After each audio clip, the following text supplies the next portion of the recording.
Basketball is a movie and every game is a blockbuster. This season is alive! E for exciting, entertaining, energy and epic. Tauihi Basketball, rated E.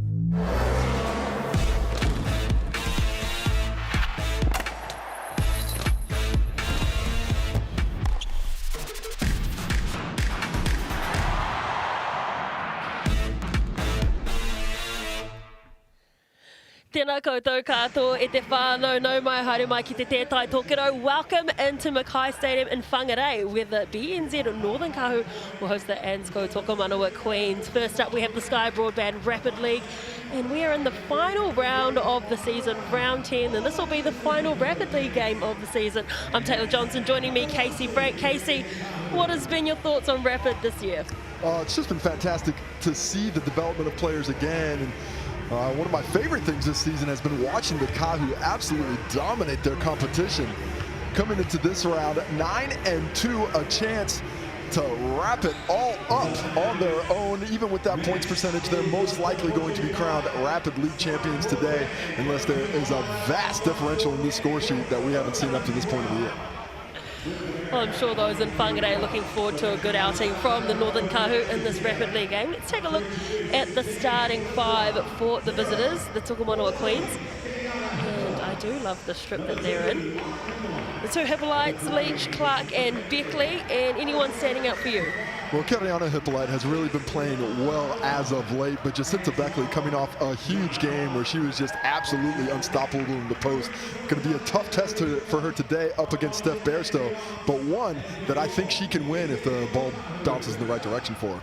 Yeah, you mentioned those two names, the two best scorers in this league, going head-to-head.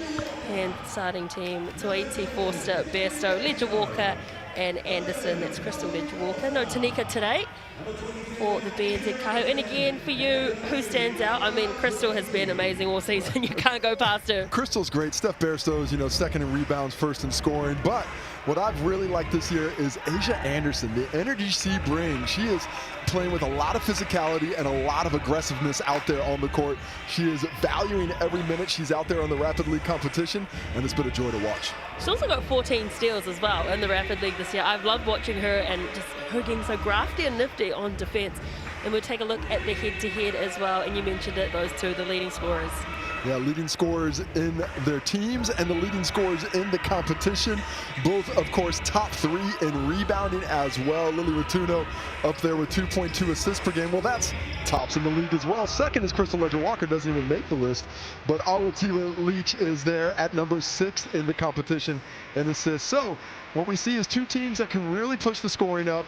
They like to move that ball in transition, get a little bit of speed, but I think this one might come down to the Kāhu's advantage on the interior with Steph Bairstow and the size that she has down there. For those who are just joining us, the Queens are in the purple strip and the Kāhu in the lovely bright orange. I'm a fan of this orange and blue combination. Referees Mikey Graham, Brad Clive and Sam McFadden. Your thoughts on the kit?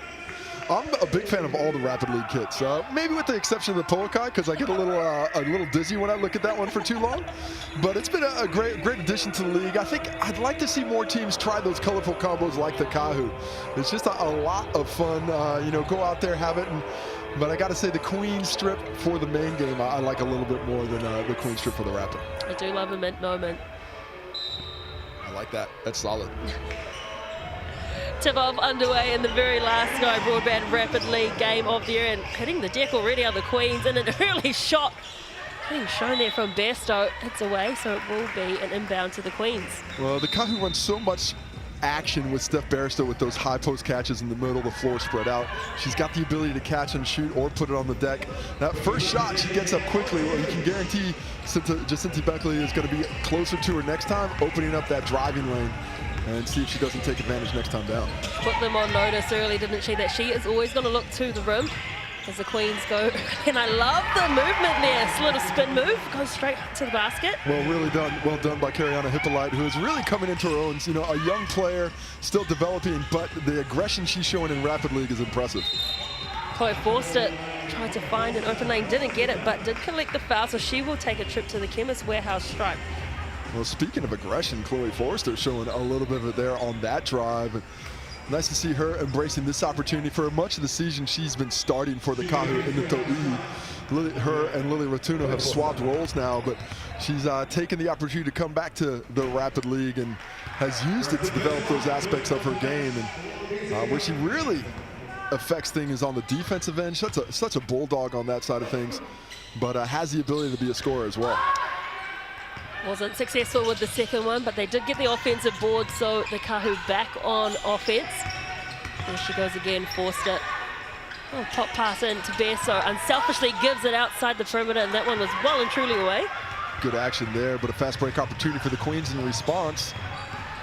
Unable to capitalize, just lost the handles on that one.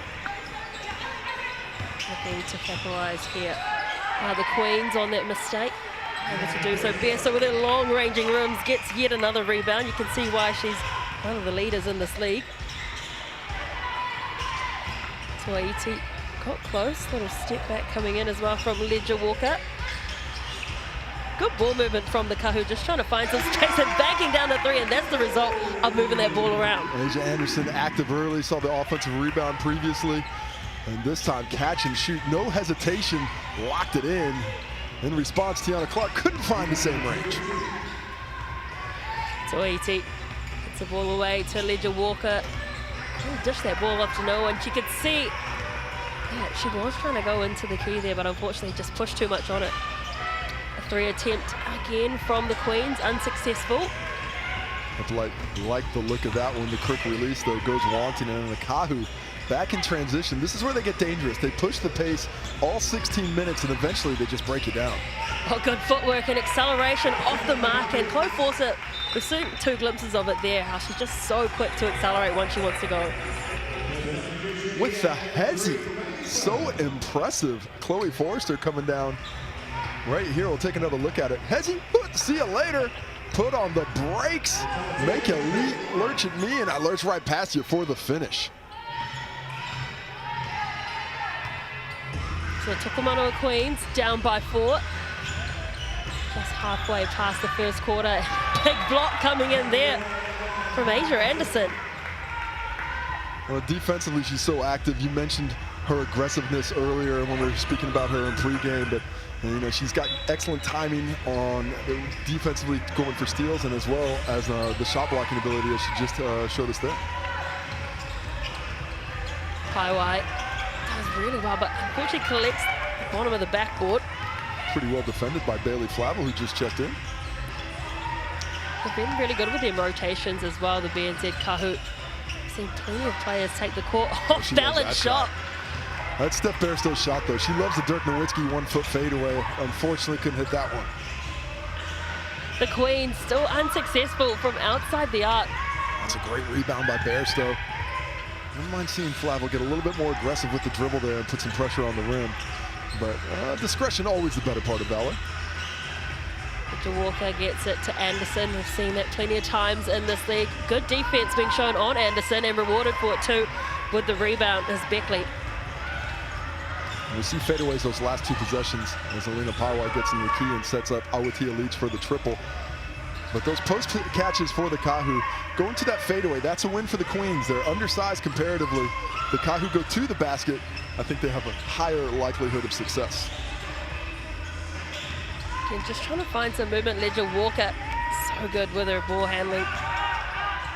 Decides to just put that shot away.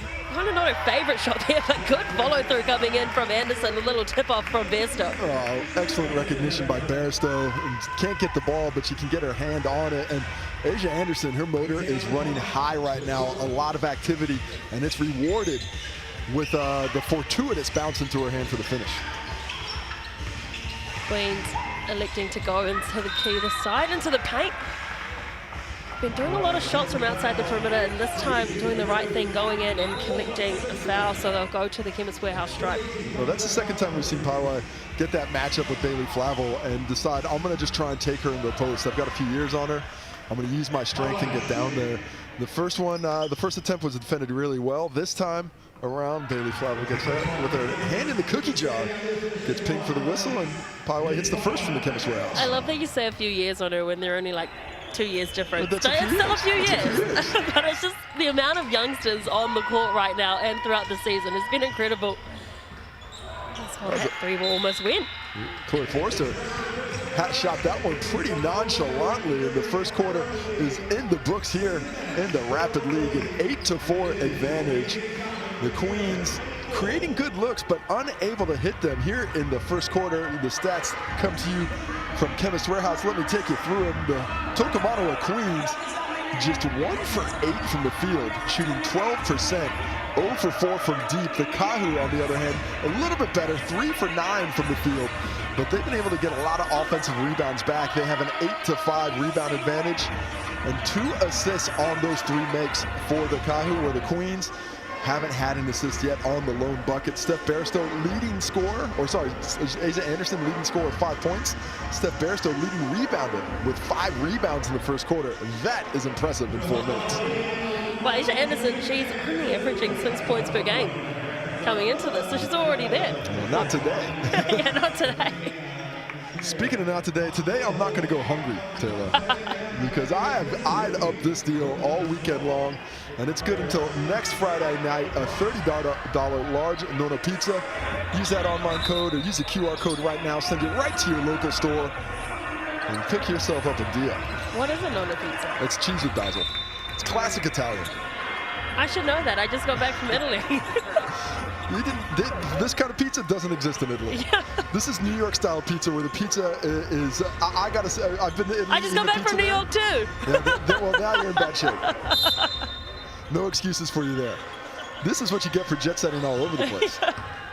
It all blends in your mind. Yeah. Regardless, now I'm hungry. For the Queens, back on offense, Paiwai. Again, liking that matchup, stepping back, Beckley for 3. Oh, just flirted with the rim, didn't drop down though. Halfway down, really nice look, good action there, but the Kāhu come back quickly. Left that one on the edge of the rim there as well, so trying to go up court and push the pace are the Queens. Paiwai kicks it out to the left corner for 3. Again, they're just not getting any luck from deep. Yeah, you just like to see a little bit more penetration. Similar to what Bailey Flavel does in transition, shifty. The young lady has a game that is mature well beyond her years, as she shows with the finish there. Still year 13 at high school, and Bailey Flavel has a good coach at home as a mentor, no doubt. Well, if she's anything like my daughter, she does not listen to that coach.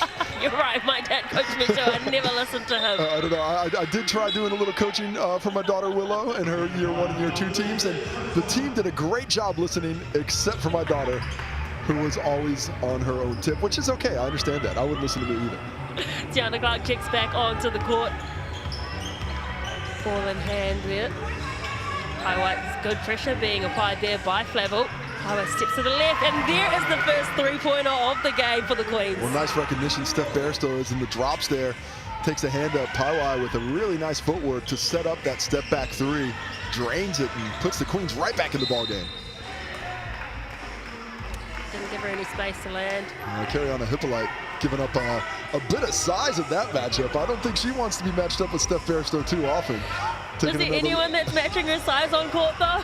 I mean, Jacinta Beckley's got the strength to get in there and push her around a little bit, but Kariana Hippolyte, she doesn't have any of the attributes you need to stop Steph Barstow from getting where she needs to go. And she's young too, hasn't even developed that strength. Oh, Barstow. She can do it all, man. She sure can. That is why she is the top scorer in this league. Averages 11 points per game, scored over 110. I'll give a little sneak peek. There's voting coming out tonight. I'm sending out to all the coaches. I am on the voting board. That is my MVP right there of the Rapid League. She is, I'm sure, going to go away with that one quite easily. You would think so. Clark just threw that one up at the backboard. Kariana Hippolyte has the range. They couldn't find the net. Forster, bullet pass into Ledger Walker, was cutting across. Deep 2-point shot for Ledger Walker. That, again, another nonchalant shot right there, right? Just kind of step back through it. Crystal Ledger Walker is just, I think, a more talented scorer than she really lets herself be. She's always happy to just kick it on. As you see the Steph Barstow foul there, but when she is forced into scoring, she does it with ease. And comes back like, yeah, I did that, but it's okay. She's ever so humble. She is. Motherhood will do that to you. It has certainly humbled me over the past few weeks. It is just so impressive what Crystal's been able to do. Come back and came back to the game. And, you know, obviously an excellent defender, offensive player, but I think her role as a leader for this Kāhu team, and especially on the Rapid League side, is as important as anything she does on the court. Tiana Clark, successful trip to the Chemist Warehouse stripe. She is 15 from 18 from the free throw line with those two. Bairstow, again, you mentioned that she likes that little off-balance shot. It's really lovely action. Start off in the horn set, screen to screener. Bairstow sets the on-ball in a little fade screen and just sets up that shot fake to get to the paint. Really, really nicely executed. Kāhu did well to feed her teammate under the hoop. Decided against it. Again, defense strong, that time by Forster. Just forcing the error. Yeah, just they're a little bit rushed, which this Kāhu defense will do that to you. They play physically, they've got great size, and they're very active with their hands, so you have to be careful with the ball. You get into the paint, suddenly you've got 4 orange jerseys around you. You don't know what to do with the ball, and that time turnover. Same action for the Kāhu. Asia Anderson has 2 on her. It's too easy. Oh, that just went through the moves there. The same exact action as the play before that Bairstow got the fade. This time Anderson does a front cut, well seen for the layup. Nice movement as well coming in from Clark, and she gets it away to Beckley, I believe. Yeah, it was Beckley with the finish. Had good position on Bairstow. Back the other way, go to Kāhu. Asia Anderson. Yeah, she's on 9 points now, I believe, or 10 points already, killing it. She sits to Beckley, back-to-back buckets, inside, outside, however you want it, she'll give it to you. Another standout of this league, as you mentioned, you were talking about Bairstow, but Beckley has also been outstanding for the Queens. Got to say she'll be on my All-Star 5. As Anderson lets it fly, she's feeling it. Bairstow active, though. Well, if you're confident, you got to let it go. Does just that, but Bairstow this time couldn't convert. I think my favorite thing about Rapid League is how green the lights are for all the shooters. Poway to herself. Beckley again, just that little ball movement underneath. Yeah. Poway saw her early, tried to get it to her on the deflection. Actually set her up better for the assist. You see that horns action again. This time it's Bailey Flavel taking it to the cup. They're going through their progressions in this play set so nicely. We've seen it 3 plays in a row, and 3 out of the last 4 plays. We've seen that set, and they've gone to a different option every time. First, Steph Bairstow on the fadeaway, Asia Anderson on the front cut, and that time they're all worried about the action up high, so we see the cut down low, and that gives us this player timeout, gives us a chance to talk about the BNZ ticket to the big game. Don't scan the QR code because it's all done for the season. It's regular season games only. I was going to say, how many of those 5,000 tickets are actually allocated to the finals? None. None left because all 5,000 tickets were given out thanks to BNZ. They've been a great partner to basketball. They love supporting grassroots basketball around the country. And who knows, one of those 5,000 attendees this year might be our next superstar tall black or tall firm. Great to have BNZ support the game. Quick release for the 3-point shot off the back of the player timeout. And that will be the first half. So the score 24-16, the Northern Kāhu leading the Tokomanawa Queen here in the Sky Broadband Rapid League. Well, after a difficult first quarter, the Queens picked up the scoring, but so did the Kāhu. The Kāhu 8 points in the first quarter, doubled that to 16 in the second, led by Asia Anderson. She's got 9 points, playing very well. Bailey Flavel in limited minutes with 5. Steph Bairstow with 5 as well. Jacinta Beckley, 5 straight a couple of minutes ago to lead the Queens. There we see the rebounds. Overall, this is a 12-8 advantage to the Kāhu. Bairstow with 6, just 1 in the second quarter. Beckley with 2 for the Queens. Bit of more assists going on in the second quarter for the Queens, but Chloe Forrester tops all comers with 2 assists. Asia Anderson with that lovely block, and Lauren Hippolyte with the lone steal of the ball game. And those are your stats thanks to the Tauihi stats partner, Chemist Warehouse. But coming out of that first half, Taylor, what is it that you've seen from the Kāhu that you like what to do, and how can the Queens possibly slow that down? There's a lot that I like that the Kāhu are doing. It's the ball movement for me. I love that they are forcing this Queens team to chase them. Defensively, they can't keep up. And I think if they can maybe just change the defensive system, Possibly some switches there, a bit more zone. The Kāhu haven't really shot the ball great from deep. I mean, well, actually, they are pretty good. 2 for 5, 40%. That's not bad. That's really good, actually. We just rewind that one. We'll take that back, and then what's the next point? This is the thing about playing good teams. There's not a lot you can take away that makes it easy for you to get the victory. So it's about work rate, it's about energy, and this Queens team, after a bumpy start to the season of the Rapid League, has certainly started playing better, I think, in the second half of the season. But it doesn't look like they are going to affect this championship chase from the Kāhu. A victory today, and it is all cinched up. I think I do want to see more of a zone, though, from this Queens team, because not for the first time we saw a few players who had, 2 Queens on them, and they just pass it out to whoever's free, and then there's your points. Yeah, I think this Kāhu team plays really well together. They play so quickly too, right? It's hard to keep up. With a lot of speed, and it's the freedom I think you get to play with in the Rapid League. There's no coaches, there's no timeouts other than the player timeouts, as we see Asia Anderson get fouled underneath. But when you don't have that worry of a timeout and getting growled at for a mistake, it does allow you to play with that freedom, a little bit more confidence, and that's one of the aspects I've really enjoyed about the Rapid League. And speaking to players, they seem to like it too. Yeah, I like the no-fear approach from a lot of these players, right? Because there's no way they'd do it in a Tauihi game, but they're like, it's Rapid, I'm going to do it. Yeah, why not? Let's try something. Flavel, a young 18-year-old at a tuck-to grammar, and there's that quick release we're talking about from Ledger Walker, who just goes about her business. She's sitting on that right corner, just says, I'll take the shot. Well, an opportunistic scorer. She really doesn't do it unless she's forced to, as Tiana Clark just forces her way into some contact down low. Love the aggression, and a little bit of a highlight shot on the flip over her head afterwards. That one doesn't count though. She, of course, played with Crystal as well, University of Northern California.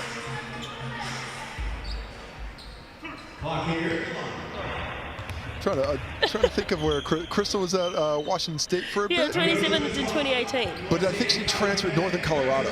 Northern Colorado. My writing. Is where she transferred I was from. like, she's not California, she didn't go there. Colorado. The UNC? That's Northern why, Colorado. You know when you talk about motherhood humbling you? That's doing your notes at 2 a.m. in the morning. At least you got notes. Well done by you. Bairstow loses the handle there, just leaves it behind her. Oh, push the pace, Beckley. You had numbers. And again, look at how many BNZ Kāhu players just flood down there. Man, 3 orange jerseys around her. Yeah, I think a little bit is that because Jacinta Beckley didn't feel confident pushing that pace, but a foul because of the hustle up front of Aotearoa Leach. She chases after the basketball, and now she is off to the line for 2 shots. The 1-on-3 fast break somehow works out.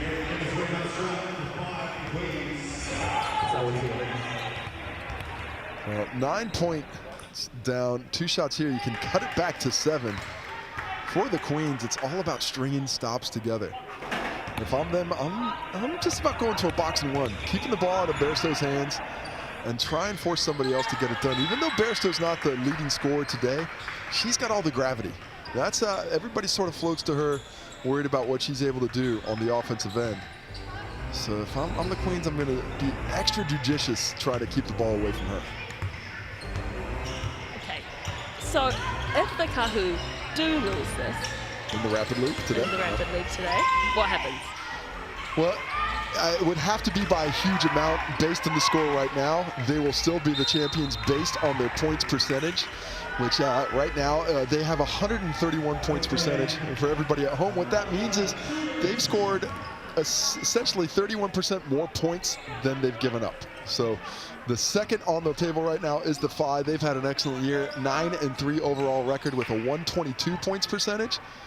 I think the overall points is something like 90. So essentially, they would have to lose by about 30 points in this game for the Phi to get up. Don't quote me on that, but I'm not going to go too deep into numbers because I don't think it's going to happen. Queens could come back and win this game. I mean, we have seen plenty happen in Rapid League, and that's why we love it, because it's rapid, it's quick. No doubt that they can still win this game. It's just that the margin is not going to be enough to get back in. So the Kāhu, they're not worried about that, though. They're looking for win number 10. Oh, 100%. They want to go home crowned as the Rapid League champions for 2024. Good pass. Oh, pop pass there. Really nice action out of the on ball. Anderson right to the dots there to make herself available. And Crystal Ledger-Walker drawing multiple defenders before flicking off that little no-look dime. Her selection and where to be on court is outstanding, Asia Anderson. She always knows what lines to run to get that assist. Tiana Clark unlucky, had a little slip there on the step through. Almost got the shot up, not quite. But another foul on the Kāhu. And this is going to be the 4th foul of the quarter. So we're going to see free throws. 4th foul in 2 minutes. Pardon me, that was a foul on the Queens. Excuse me, would have been the 4th foul in 2 minutes. They've got 3 though.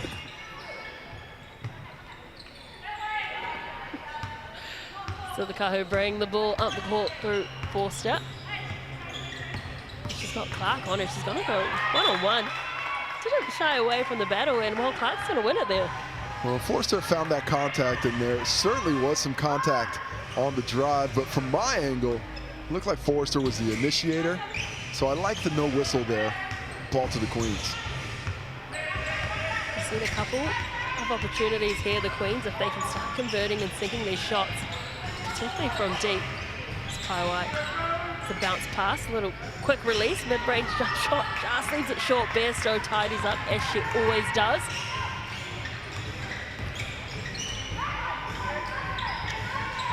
Ledger Walker back to Bairstow, the woman who got the rebound.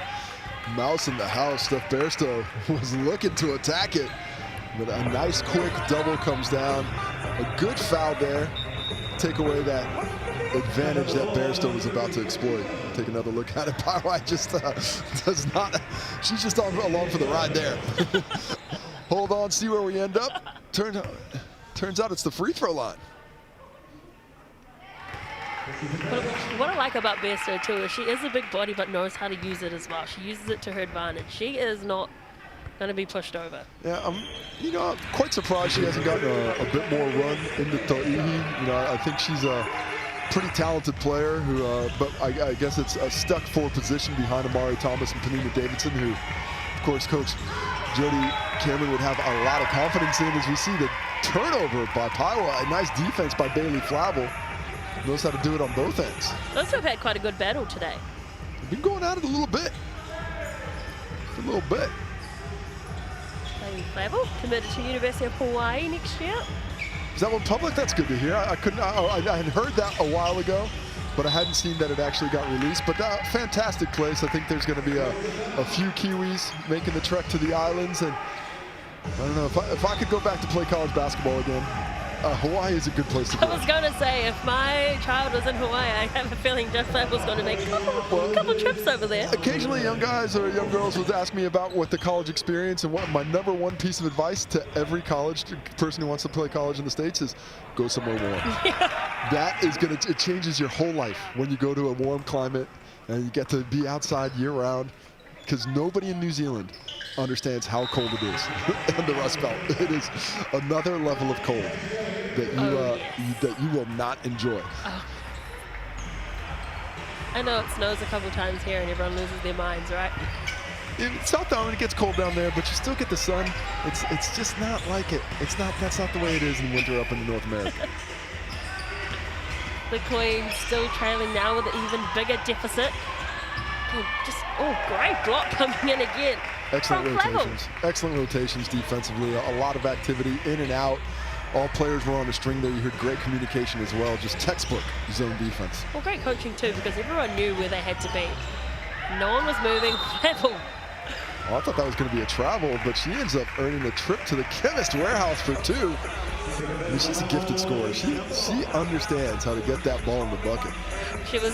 You could see her trying to float in the air, right? She didn't want to put that last foot down because she knew. Just an aggressive scorer, you know, demonstrates great strength for a player of her age, the ability to get into the paint and take that contact, take those bumps, and still get up to finish. A 15-point lead right now.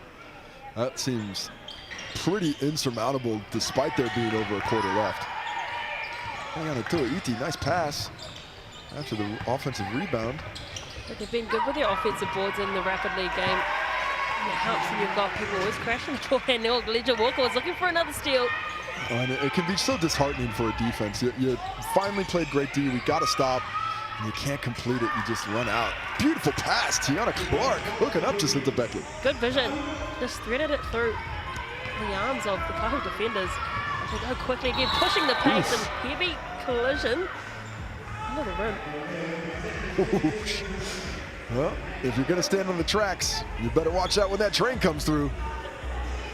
As Chloe Forrester was coming through with some velocity. Mass times acceleration, that equals force, and there was quite a bit of force in that one. Is that Leach? It was Aotearoa Leach, I believe, still there. Looks like she's about to get subbed out.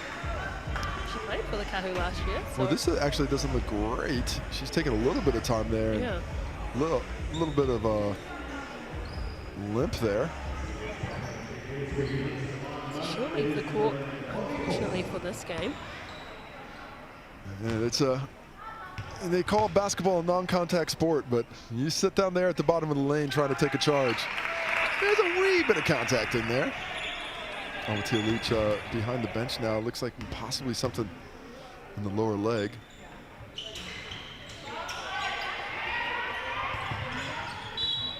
Oh, they will get the ball back. The Queens, as we just spoke about. Offensive rebounds. Yeah, the offensive rebounds. And finally the Queens do get the ball back. So 7 seconds left here. I'm surprised they didn't go for a player timeout. And Tiana Clark couldn't get that ball to drop. I think was that a foul called on the shot, or were they going to put a couple of seconds extra here? Yeah, I think it looks like they're putting a second on the clock.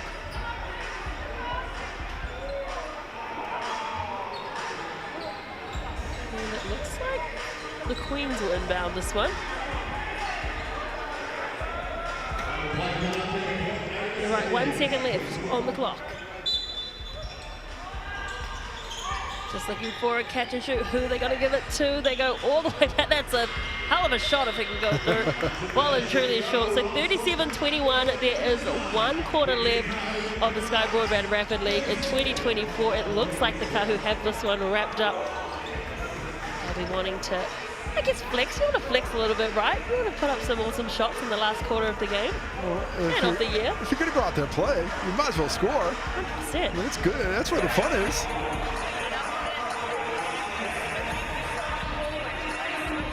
And Walker doing the coaching for the Rapid League.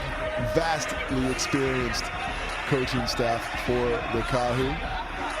And this year, the league, of course, made a rule where assistant coaches have to coach the Rapid League teams. It's not just about developing the players and the officials, but the coaching staffs as well. See the Queens and the fans starting to fill in McKay Stadium in Whangarei.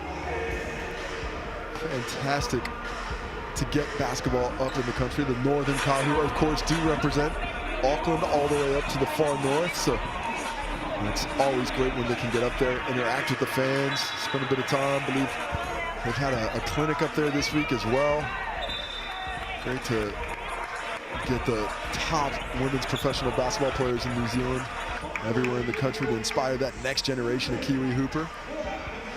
And Northlanders love sport too, so I won't be surprised. Oh, look at that, starting them young. She's already standing. That's pretty good strength, keeping that head ready to go.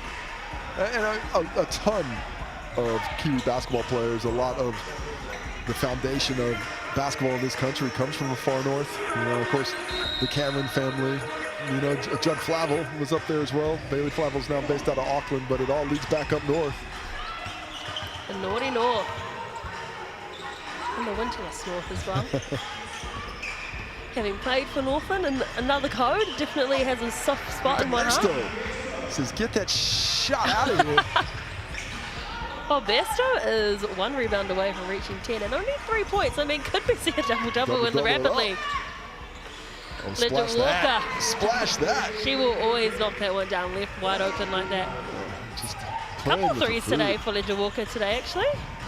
Just playing with her food out there. Gets that shot whenever she wants it. Oh, and then look, the intercept as well, tipped it away, gets it to Anderson.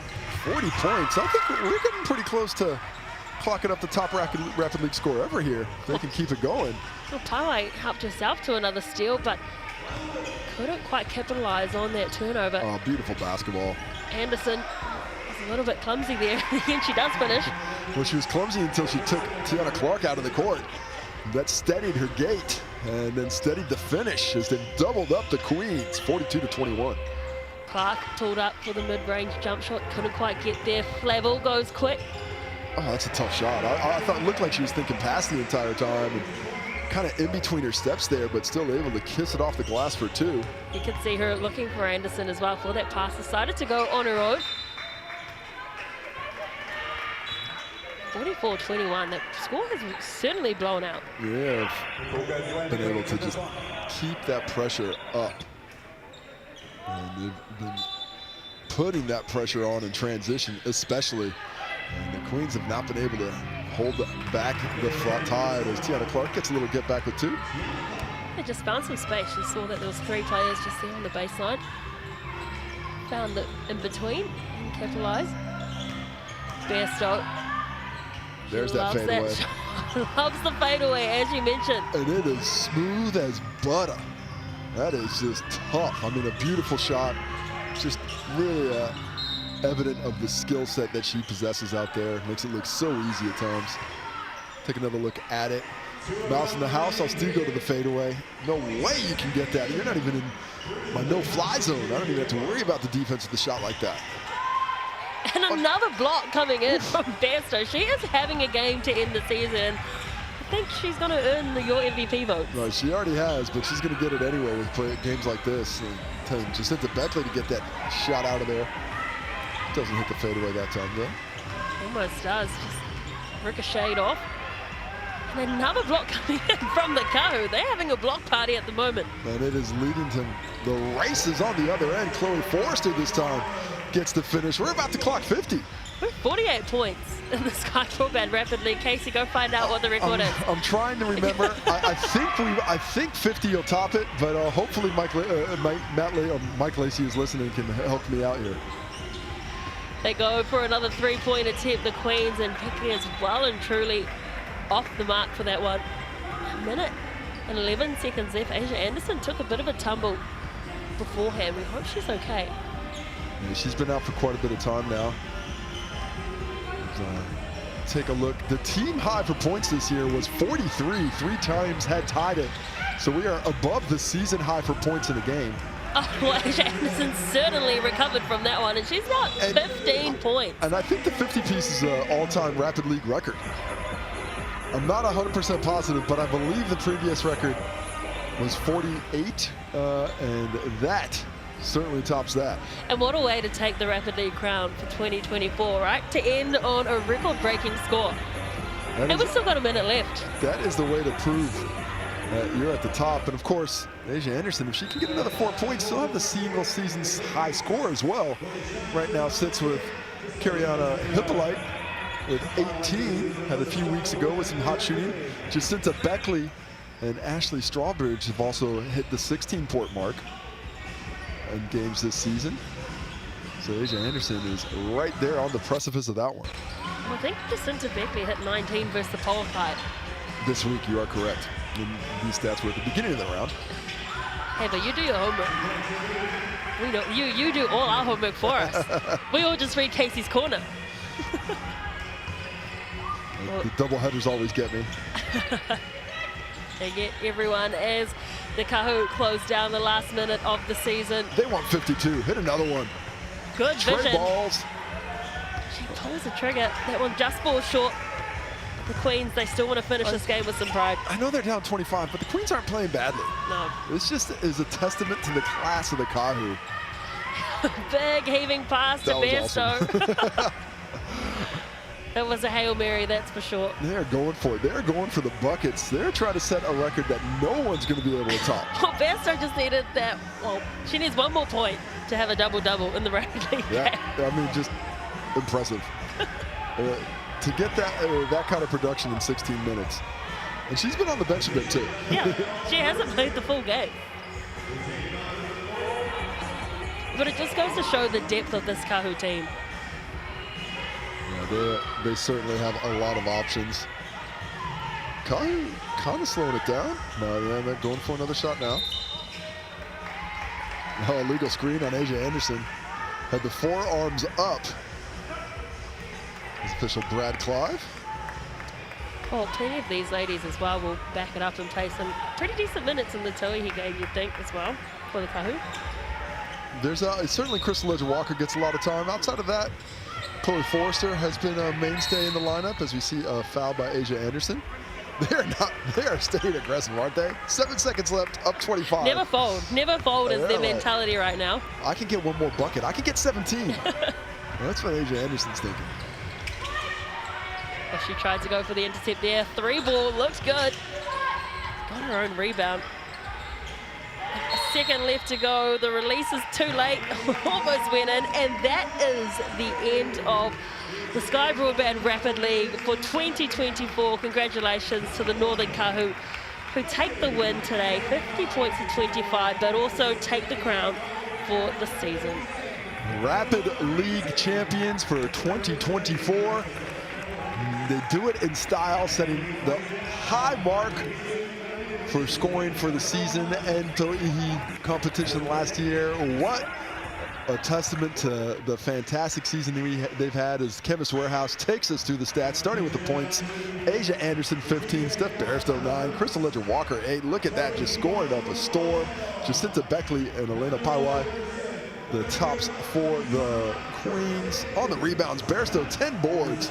Once again, impressive. Tauihi with 5 in support. Paiwai, not just scoring, rebounding the basketball as well, as is Jacinta Beckley. 5 assists for Chloe Forrester. That's impressive as well. Bailey Flavel, limited minutes, gets 3. Tiana Clark leading the way for the Queens with 2. Just a block party on one side. I'm pretty sure Steph Bairstow had 2. I'm pretty sure she had more than that. So, but you know, if you want to give it to somebody else, that's okay.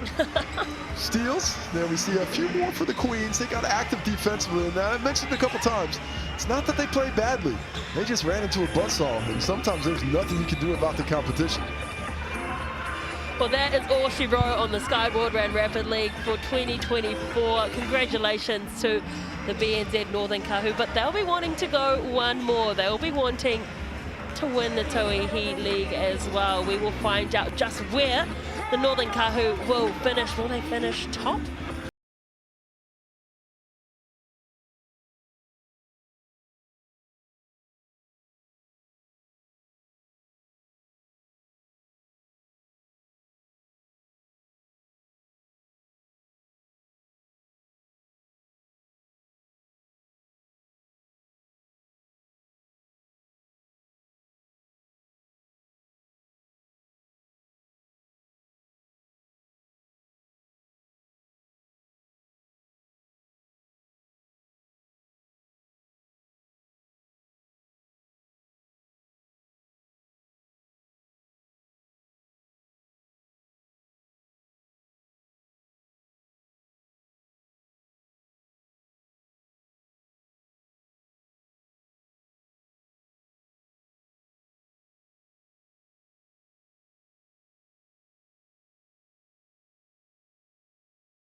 The big father.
Basketball is a movie, and every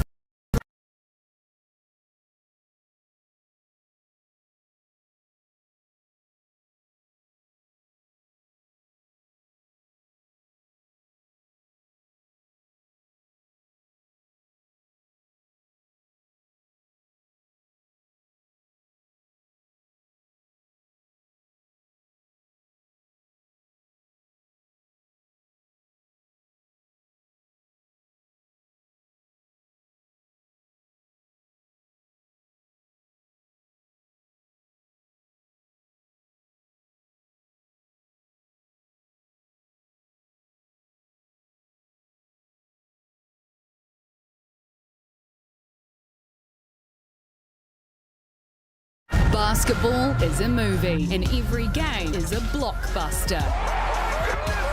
This season is alive. E for exciting, entertaining, energy, and epic. Tauihi Basketball, rated E. Help me up, never let it fall. Help me roar like an animal. Back to the bone. Watch out, 'cause I'm in my zone. Tēnā koutou katoa e te whānau, nau mai haere mai ki te tai tōkero. Welcome into Whangarei at McKay Stadium, where the BNZ Northern Kāhu hosts the ANZCO Tokomanawa Queens in the GJ Gardner home Tauihi Basketball Aotearoa. It is round 10, the final round of the regular season before we head into the playoffs. And this game has a lot of permutations around it as to who will be playing who in the final four. I am Taylor Johnson. Joining me is Casey Frank. Tēnā koe, Casey. Talk us through what needs to happen. Well, it's all locked down. There's going to be 4 teams in the Final Four, and it's everybody but the Hoiho. But the seeding at the top is still up for grabs. There's your mixandpick.com poll, the Kāhu and the Queens. The gist of it is, if the Kāhu win today, they are the top seed. If they lose today to the Queens, they are the number 2 seed. Side issues to that, the Queens, if they lose today, they play the Kāhu again next week. So if the Queens don't want to play anybody else other than the Kāhu, maybe they've got some decisions to make on who they're playing today. But this is a team that needs to get itself right after losing 4 on the trot. They need to find their early season form once again. Well, let's take a look at that ladder now and have a look at how everyone has fared throughout the year. And look, these 2 teams were last year's finalists, and they have been the finalists for the past few years. But all of a sudden, the 5 found their groove later on into the season, and the Poakai but just the dark horses that came through towards the middle of the season and have just really soared. Yeah, the Polkai, some commentators didn't think they were going to have a very good season, like this guy right here. But I was mistaken. Had them, they have played great basketball, and they've been improving the entire season. The Phi, of course, those early season injury woes, they have shaken those off. And now the Phi and the Polkai probably playing the best basketball in the competition right now, where last year's championship matchup is struggling just a little bit. Yeah, the Queens certainly are on a bit of a lull right now. I would like to see them find their groove. They have some great individuals, but whether they can gel or not as a team remains to be seen as we get towards the latter stages of the competition. Well, speaking of the Queens, let's take a look at the starting 5. Park, Beck, Key, Horston and Brown. And for you, who really needs to stand up this afternoon? Well, obviously Jordan Horston's a fantastic player, but to me, it's right now all about Stella Beck as a connector. She missed last round with a personal issue for some family bereavement. And she's back in the lineup, and I think she's so much better as a connector for them, and what she does defensively so important to what the Queens want to get done. Well, it's great you highlighted Stella Beck, because we just spoke to her moments ago. Let's hear what she had to say. With Tokomanawa Queen star Stella Beck, tough round to end the season, of course, down to Christchurch on Friday, and we're up here in the far north, pretty much the longest road trip. How's preparation been, and looking forward to this one? Yeah, preparation's been good. We had a lighter week in prep for the double header, and obviously a lot of travel. But it's good to be in the car with the girls. Good to do a bit of a roadie, get them to see a bit of the country, and yeah, everyone's having a good time. So it's nice to be up here. Absolutely, and this Kāhu team's had a bit of a lull, a bit of a patch of low form, but they're back on top now at the moment, and looking forward to obviously finishing the season on a high in front of home crowd. How do you shut them down today? Yeah, look, everyone's had their turn in a bit of a rut. I think we're going through it a bit at the moment, but it's the last game of the season. We've got to take a bit of energy from that. We want to finish on a high note. The result's less important than just how we're feeling as a team, making sure we're playing well and gelling. So, we'll find our feet. We'll try and stop them inside. That's probably something we've got to focus on, because they're really, really good in there. And yeah, slow the transition and just try and dictate the pace of the game. Thanks, Sal. All the best. Thank you. She is not wrong there. Every team has had a rut this year. They just happen to be in theirs heading into the playoffs. I mean, can they change their fortunes? Do you see it? Do I see it? Not in the way they've been playing, but that doesn't mean they can't change the way they've been playing. They've got so much talent that it just takes a couple of buckets to flip that switch the other direction and get things going. She did say they need to stop the points in the paint, and that is going to be hard when you have the likes of Davidson and Thomas, who are playing absolutely incredible basketball together. They've also got Tauihi Basketball and Aotearoa in the starting 5. And for you, who are we talking about? Fantastic lineup, but I'm going to highlight Shavana Palvas, because she's going to be matched up quite a lot on Jordan Horston. And if she's able to win that matchup and keep Horston from finding top efficiency, I think it's going to be the Kāhu's game to win.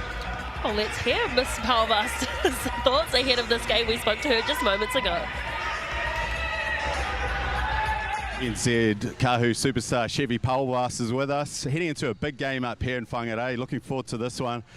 Just give us a little bit of assessment on how things have been in camp and how preparation's been for this round. Yeah, I think we've been working really hard. Obviously, we've had some lulls throughout the season, so it's just working on things to get rid of those and kind of work on our execution on offense and breakdowns on defense and our scout, all those kind of things. So we're feeling ready today. You'll be pretty familiar with the Queen squad, obviously playing them already twice, and potentially with a win next weekend in the finals as well. What's the key, do you think, to shutting down their big ones, and who are you looking forward to matching up with? I think they're really hard to shut down. They have so many different players that bring different things, but I think a big key for them is Jordan and trying to slow her down. But obviously, they still have all these other different pieces that can go off at any point in time. So I think it's just sticking to our scout and trying our best to limit all the things that they're running, their back cuts. They're really good at just doing the little things, and we just got to box out, win the rebounds. But yeah, I think it's hard. There's no one person, it's a whole team of superstars. So. Absolutely, and just quickly up here up north, they're a little bit starved of professional sport, but they're loving it here this weekend. What's the vibe been around town? It's been awesome. I mean, even just driving here, some kids were yelling at out the car to us and being like, "Go Kāhu!" And we're like, "Oh, we're like, people actually know who we are up here," which is awesome. And it's good to be able to, touch base up here and show girls what we can do and all those kinds of things. So it's good. It's been great. It's excellent. Well, you go well, and good luck with the win tonight. Thank you. Thank you very much. So good to be up in the windless north, the BNZ Kāhu taking game up here. But, plenty of valid points that she made there. Yeah, absolutely. The Queens are a talented team. If they are playing at peak efficiency, if they are playing at their very best, they can beat anybody on any given night, and today is no difference, especially when you look at the last time these teams played each other. It was a 76-67 win for the Queens. The Kāhu have gotten a win since then, a big one against the Hoiho last round. Leading scorers in the teams, well, you got Amari Thomas just 0.1 points behind Jordan Horston. The rebounds, Lou Brown is dominant on the glass. She's going to go home with the rebound crown. But Penina Davidson is going to make it difficult for her to collect those caroms today. Well, I did that game with the Hoiho, and Davidson was my MVP of the game. Just the way that she was offering on offense and defense. She was really the maestro, which is not usually her role in a game, but she really was threading the needle for all these ladies. Yeah, I like her as a facilitator, especially when she work out of that high post. She does such a nice job of connecting with Amari Thomas in that high-low action. But because of her ability as a screener as well, she can be the hub for an offense. So very going to be a test for her today against this Queens time with Lou Brown, and of course Tamari Key in the middle. That kind of size you don't come across every day, and it certainly makes things a little bit more difficult to score around the paint. So the change in kit from the Sky Broadband Rapid League, and it will be remiss of us not to mention that the Kāhu won that one 50-25 in the Rapid League champions, and as the referees there, Cullen Welch, Mikey Graham and Brad Clive. And so they have changed the kit from the purple. They are now playing in the mint green, and the BNZ Kāhu, of course, in the dark blue. Best kits in the game. We got in the GJ Gardner Holmes Tauihi. Yeah. Fantastic uniforms up and down the competition. So final game of the final round in the GJ Gardner Holmes Tauihi Basketball Aotearoa. And if the Queens win, they go to Christchurch to play the Bulkai. If the Kāhu win, well, it's a rematch on Sunday, these two teams. As we tip off, and it will be the Tokomanawa Queens with the first possession, and immediately they go to Horston, and that's the quickest bucket I think I've seen this season. Well, I've seen this one a couple of times lately for the Queens. They start off with that lob, and is that a violation on the inbound? Penina Davidson steps over the line there. Not one you see called very often.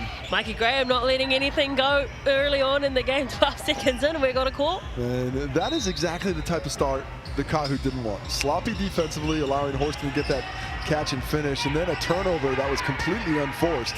That's the kind of thing that'll drive a coach crazy. Queens through Park, and then a lovely cut just into the middle of the court. That's really nice action.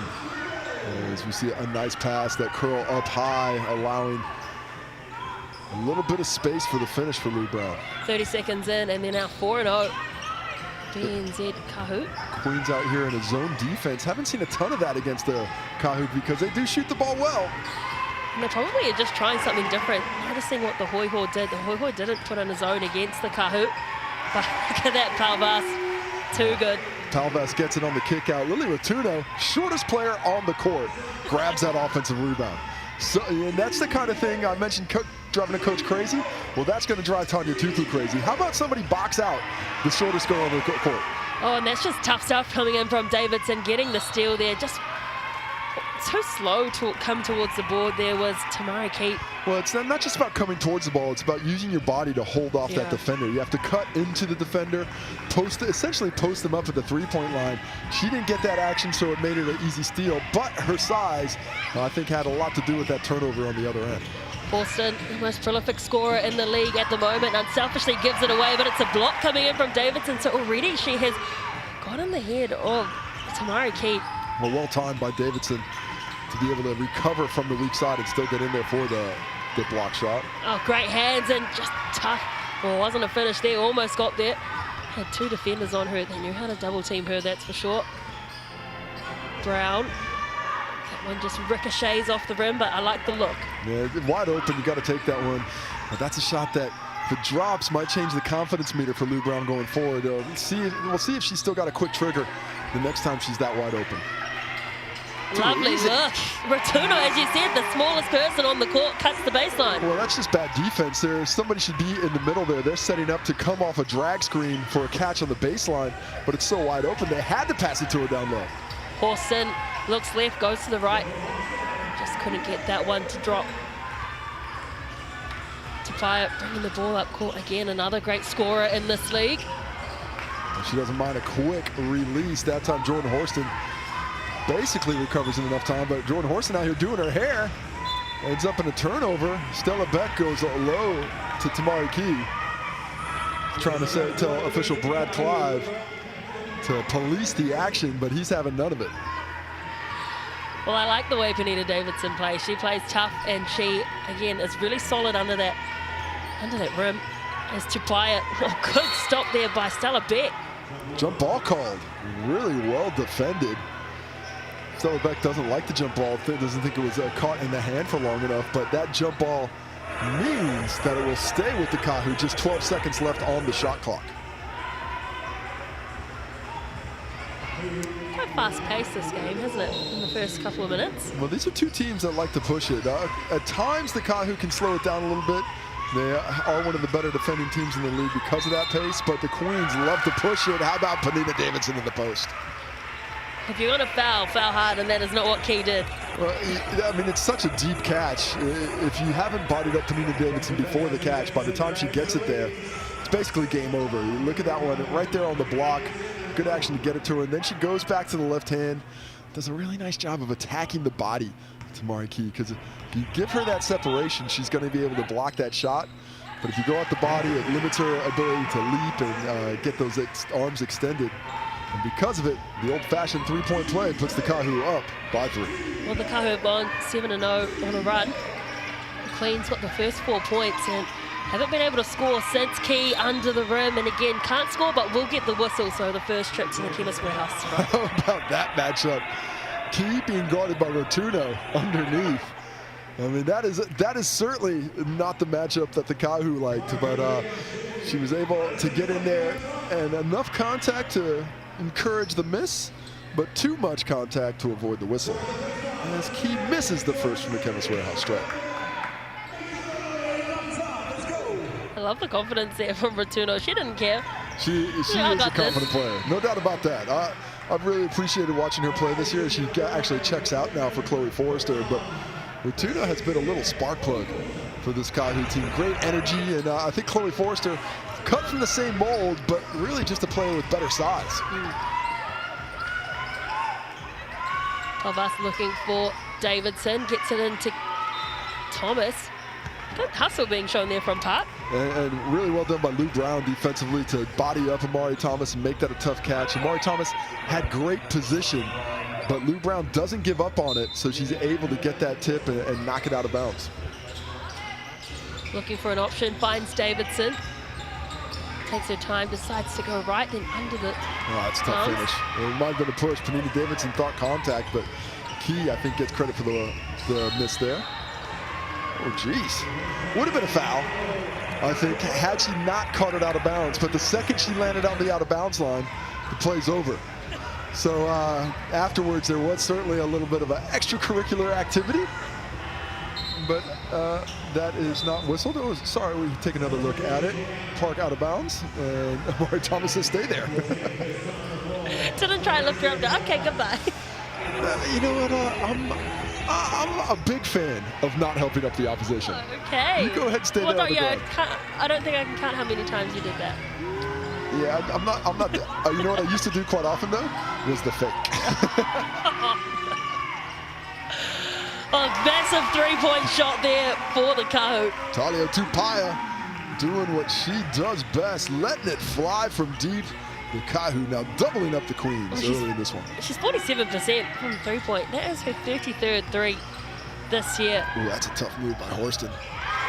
And she finishes it too. It's one thing wanting to do the move, but to finish it as well. That change in speed from big acceleration to stopping in a pinpoint spot there. That's a really impressive finish by Horston on the jumper. This sideline is playing great defense today. I was going to say, it's a court that they're not used to playing in. It's always a little bit different, especially in a court like this. You can see the light coming from outside. It is an afternoon game. But then we take another look at Horston with a beautiful handle. Chloe Forrester so concerned with the driving ability that she's up there at full speed, and Horston says, here come the brakes, here comes the bucket.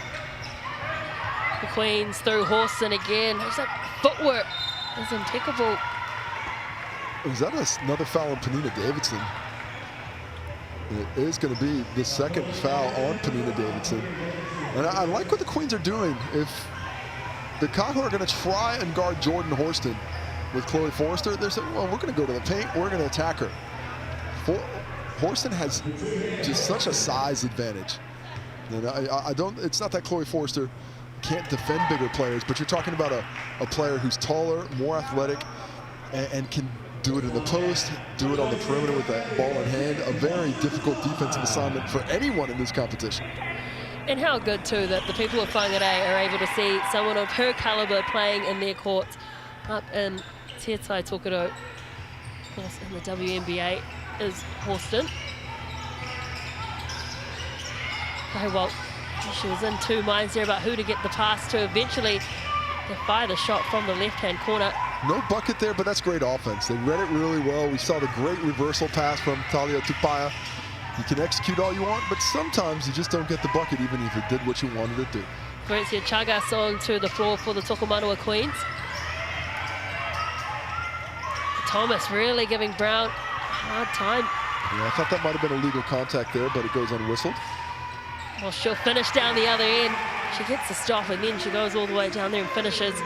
Yeah, she is the force in transition. So difficult to be the main point of attack defensively and then get down the court for the bucket. Stella Beck gets the ball to Chaga. She decides against going for the three-point shot with the defensive forcer in front of her, and there's the screening. You saw a little bit of a hip thrust coming in from Keith. Yeah, I think that was just an awkward timing there. Not a lot of extracurricular activity in the contact, but Forrester, I think, at that time just sort of a little bit unbalanced when the screen came in. Didn't give her quite enough space to recover. So that is a foul on the Queens. Kāhu ball. It's a three-point deficit, and it's a much better first quarter for the Tokomanawa Queens than what they had on Friday, obviously going down in a big loss to the Porkai. It's a poor entry pass there. Stella Beck for three. Just turns away, doesn't even wait for the ball to drop. You gotta force her into that shot. She wasn't looking at that at all. She wanted to reverse it, but she was so wide open, had no choice but to shoot it. We're all tied up, 12 apiece, 4 minutes Well, that's left. deep. Tupaia looking for three, number 34 this season. Didn't quite get there. Has another go though. Good offensive board coming in from the Kāhu. Pavas, great vision. But stopped there again by the defense of the Queens. Really nicely reacted to, doubled up in this position where she just couldn't really get a clean look at the basket. Horston knows no way through there. Yeah, that's bad spacing. Too tight on that side. Oh, Stella Beck. But the spacing works out for the cut. 5 straight points for Stella Beck. And you can see how important she is to this team. Not just in her leadership, but her ability to move without the basketball. I mean, we saw the jump shot. She has some gravity as a shooter because of that. Defensively, I think she's the glue girl on this team. She can plug in anywhere. She can guard pretty much any position. You know, she's probably not going to make all league, but I don't know. Despite maybe not being the most talented team on the Queens roster, I think she's the most important. Oh, I love that. She's the glue girl. She really is. And it was just the basketball smarts too to realize that the space had closed for Horston and it was wide open for her, and she capitalized. As Davidson goes hard to the rim and gets blocked from behind. Pavas off balance, and again, good hustle coming in from the Tokomanawa Queens. Great pace coming the other way. Horston, she's aggressive. Why not? Gotta love someone that is good on their transition, right? She was the one who got the ball on defense, turned around and got the bucket. She can do a lot of things, but in this competition, her best attribute is she be athlete. And that athleticism, no one in this competition can match up with. Tupaia drives against Stella Beck. Man, Talia Tupaia is so good at finding that contact. She really had to lurch for that one. He takes supreme body control to get that space, and it's a good defender on her, but she just has an excellent understanding of when defenders are in position, when they're out of position. She knows how to find the contact. She knows how to manipulate her body to get that whistle, and it's a skill set. Being able to find that foul is a skill set that very few players really develop. She only needs 4 points for 2,000 points this season. And I think that one took her there. There we go. Getting it done. Fantastic scorers, Talia Tupaia. And a pleasure to watch her 2 of the past 3 seasons. Well, there's a reason why she was the MVP of the inaugural Tauihi League, because she is certainly an outstanding athlete. Illegal screen called there. Is that on Chagas or Stella Beck? That's on Stella Beck. She might be heading to the bench. Not quite clear who that foul was on, but we'll figure it out in a minute.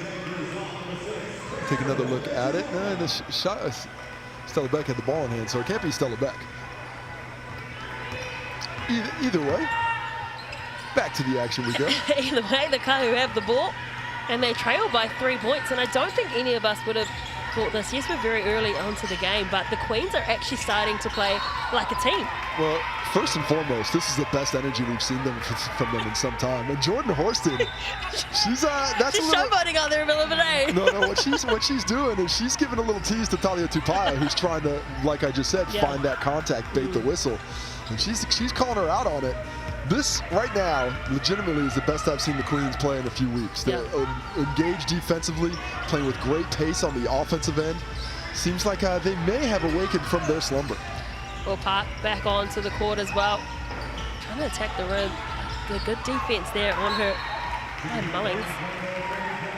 And they'll turn that ball over too. It's be nice to see some resiliency here from the Kāhu. How do they react? They're not really in their home court. They too had a lot of travel to get up here. But the top seed in the competition is on the line. They gotta want home court advantage for the entirety of the postseason. Good vision from Mullings into Davidson, but usually she finishes those ones. Yeah, I thought there might have been a little contact from Brown, but it was well defended, so no whistle forthcoming. Chagas gets it to Park. Park step back. Hustling hard though for the offensive board. They got it. Eventually it actually fell in the hands of Crystal Ledger-Walker, who's onto the court now for the first time in this game. Yeah, I think Brown had the rebound but lost it trying to get that outlet pass. Just getting a hand to it as well. The Queens defensively, they have been much better than what we've seen in the past. Park cross court. Pass over to Chagas. Chagas for 3.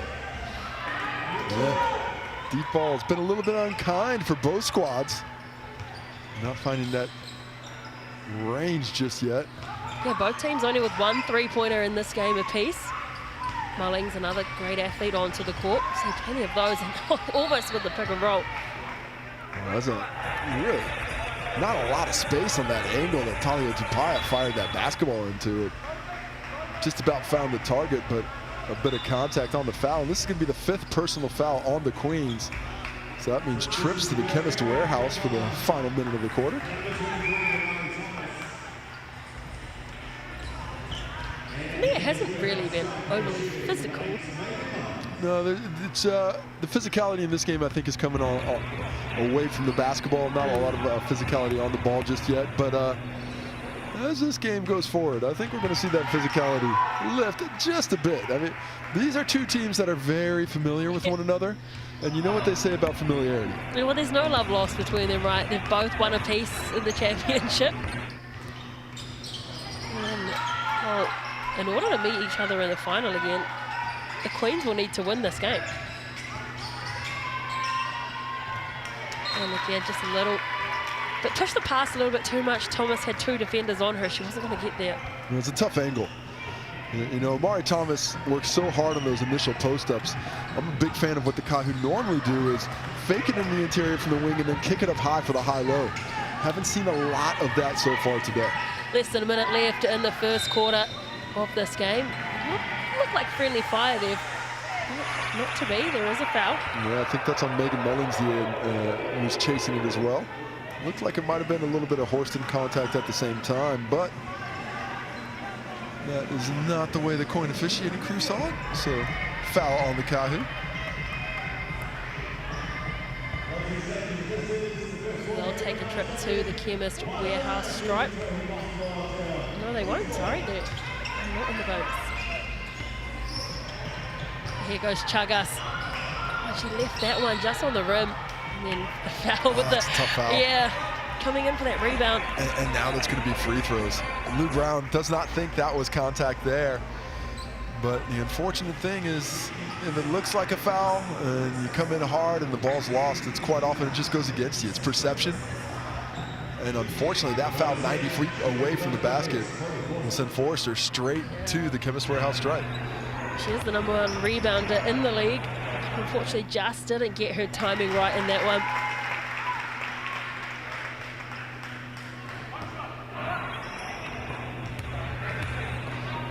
So 2 points of difference. Make it 1. It has been a very close contest. The Tokomanawa Queens, as we mentioned plenty of times, have really stood up. They've lost 4 on the trot. Park with an open lane, and there was no stopping her from Forster. It's just too easy there. Expecting Ji-Hoon Park to come back to the screen, and she denies it, says, I'm just going to take this wide open lane. Well, Thomas, again, uncharacteristic error, and we haven't said Thomas's name much this entire quarter. Lou Brown defends her as well as any player in the competition. She's got a great mix of strength and speed that makes things difficult. Well, Chaga, she's had a couple of good looks on that three-point shot, but just hasn't been able to find the bottom of the net. And again, another turnover. And that's another bad foul there, because that was going to be 0 seconds. Was that a foul called, or is that just the end of the quarter? Oh, I think they called the foul. And if they called the foul, that's going to be free throws. Yeah, I thought he called the foul on the grab. Yeah, and see, that's the 5th personal foul of the quarter on the Kāhu. So despite there being no time left on the clock, that's going to be free throws for the Tokomanawa Queens. You know what we call that? Coach killers. There's been a few of them today. Well, you go, I mean, and you look at that, play there. I mean, it goes from possibly the Kāhu able to tie it up if they hit a 3. Instead, a foul with next to no time, with just 1 second left on the clock. And it's a chance to change it from what could really be a 5-point swing there. Successful on her first one, too. Althea Leach checks in, instantly has an impact. Against her old team, no less. Exactly.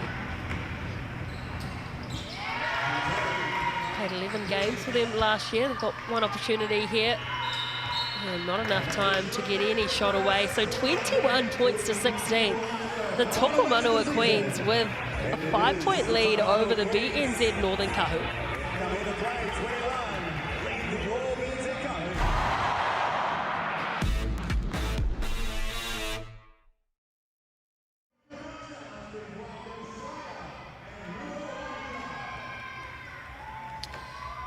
Good afternoon, everyone on TikToks. Thank you so much for joining us. And was this our last TikTok game of the year, Casey? Well, we've stretched it out. We'll announce it now, but there's going to be a semifinal on next Sunday. How good? How good? The last TikTok action of the season. It's been fantastic to have everybody join us on TikTok this year around the world, and I gotta say, I've really enjoyed these little in-between sessions where we get to talk to the crowd. We're on the live now, so if you got any questions, toss them into the chat, let us know, and we're happy to hear them.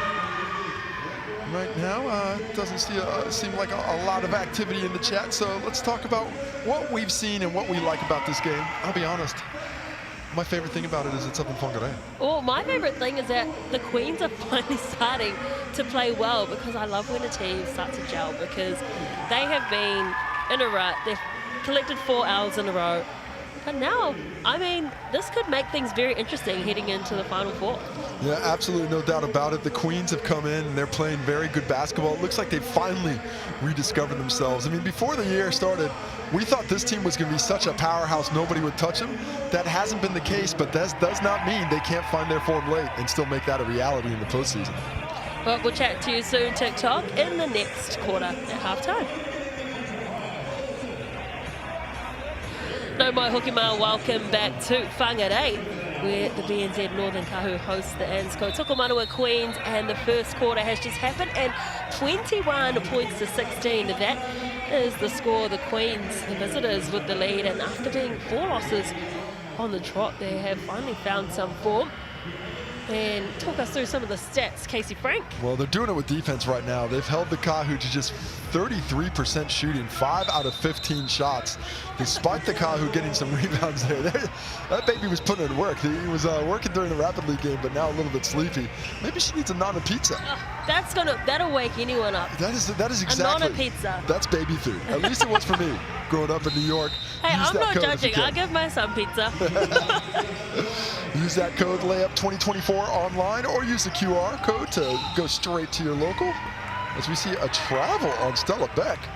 Unforced errors piling up for both teams early in the first half of this game. Well, it was a confused face. Yeah, I think everybody's like, you called that? Out of everything to call that? Just let that one go. Back to the zone. The Queens, we saw a lot of this early in the ball game. So Look at Horston, man. She is active. She's playing with a spring in her step. And you can feel that the Queens are confident right now. Well, she was coming back from an ankle injury. Can't get the finish, Tauihi Basketball there, but she gets the whistle. Kind of just opened up for her like the Dead Sea. Just went straight ahead. It's always nice when that happens. It doesn't happen very often. Take another look at it. Horston has to commit to the three-point shot, and Lou Brown there, I think just a little slap of the basketball. Gets a little bit on as well. And the first from the Chemist Warehouse stripe is good for Tauihi Basketball.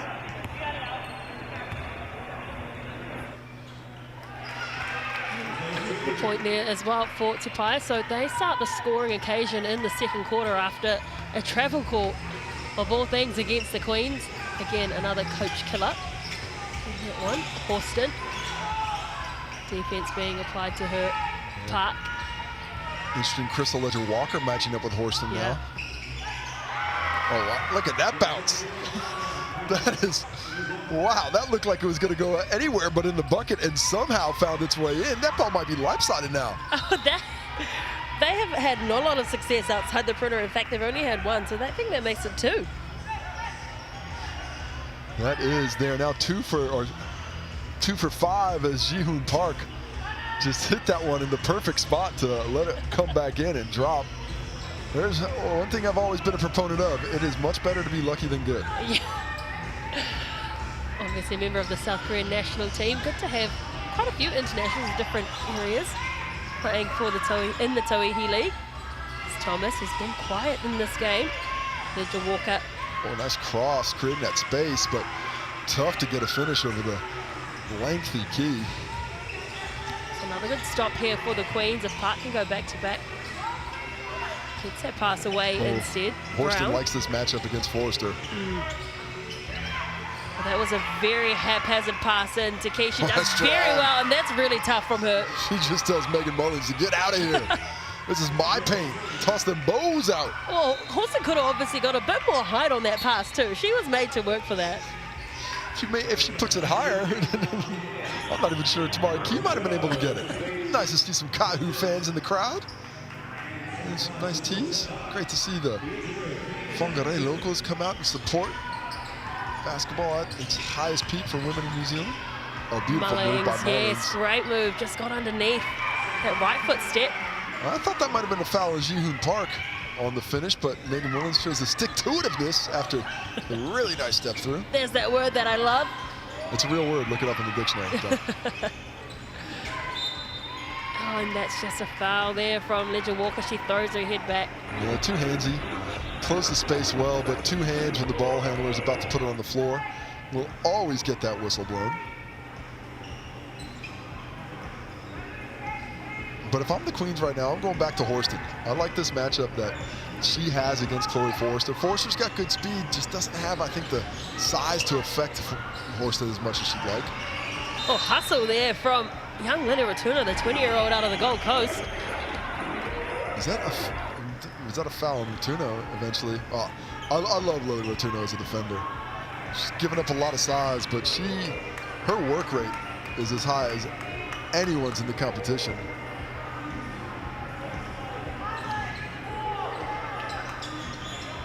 I think we're having. I think these two teams are starting to get a little extracurricular going. I see some chatter happening. Yeah, I did see. I think Megan Mullings actually said something to one of the players as well after she scored that bucket. Might have been to Park. Yeah, Ratuno. Oh, well, Forster thought she got away with that one. Wasn't to be. Jordan Horston trying to say she's shooting that, but she was not yet in the shooting motion. That wrap around, if you get away with it, it's a great play. If you don't get away with it, that's a surefire bucket or a foul. Forster that time, unable to pull it off. Beck gets the give back from Key.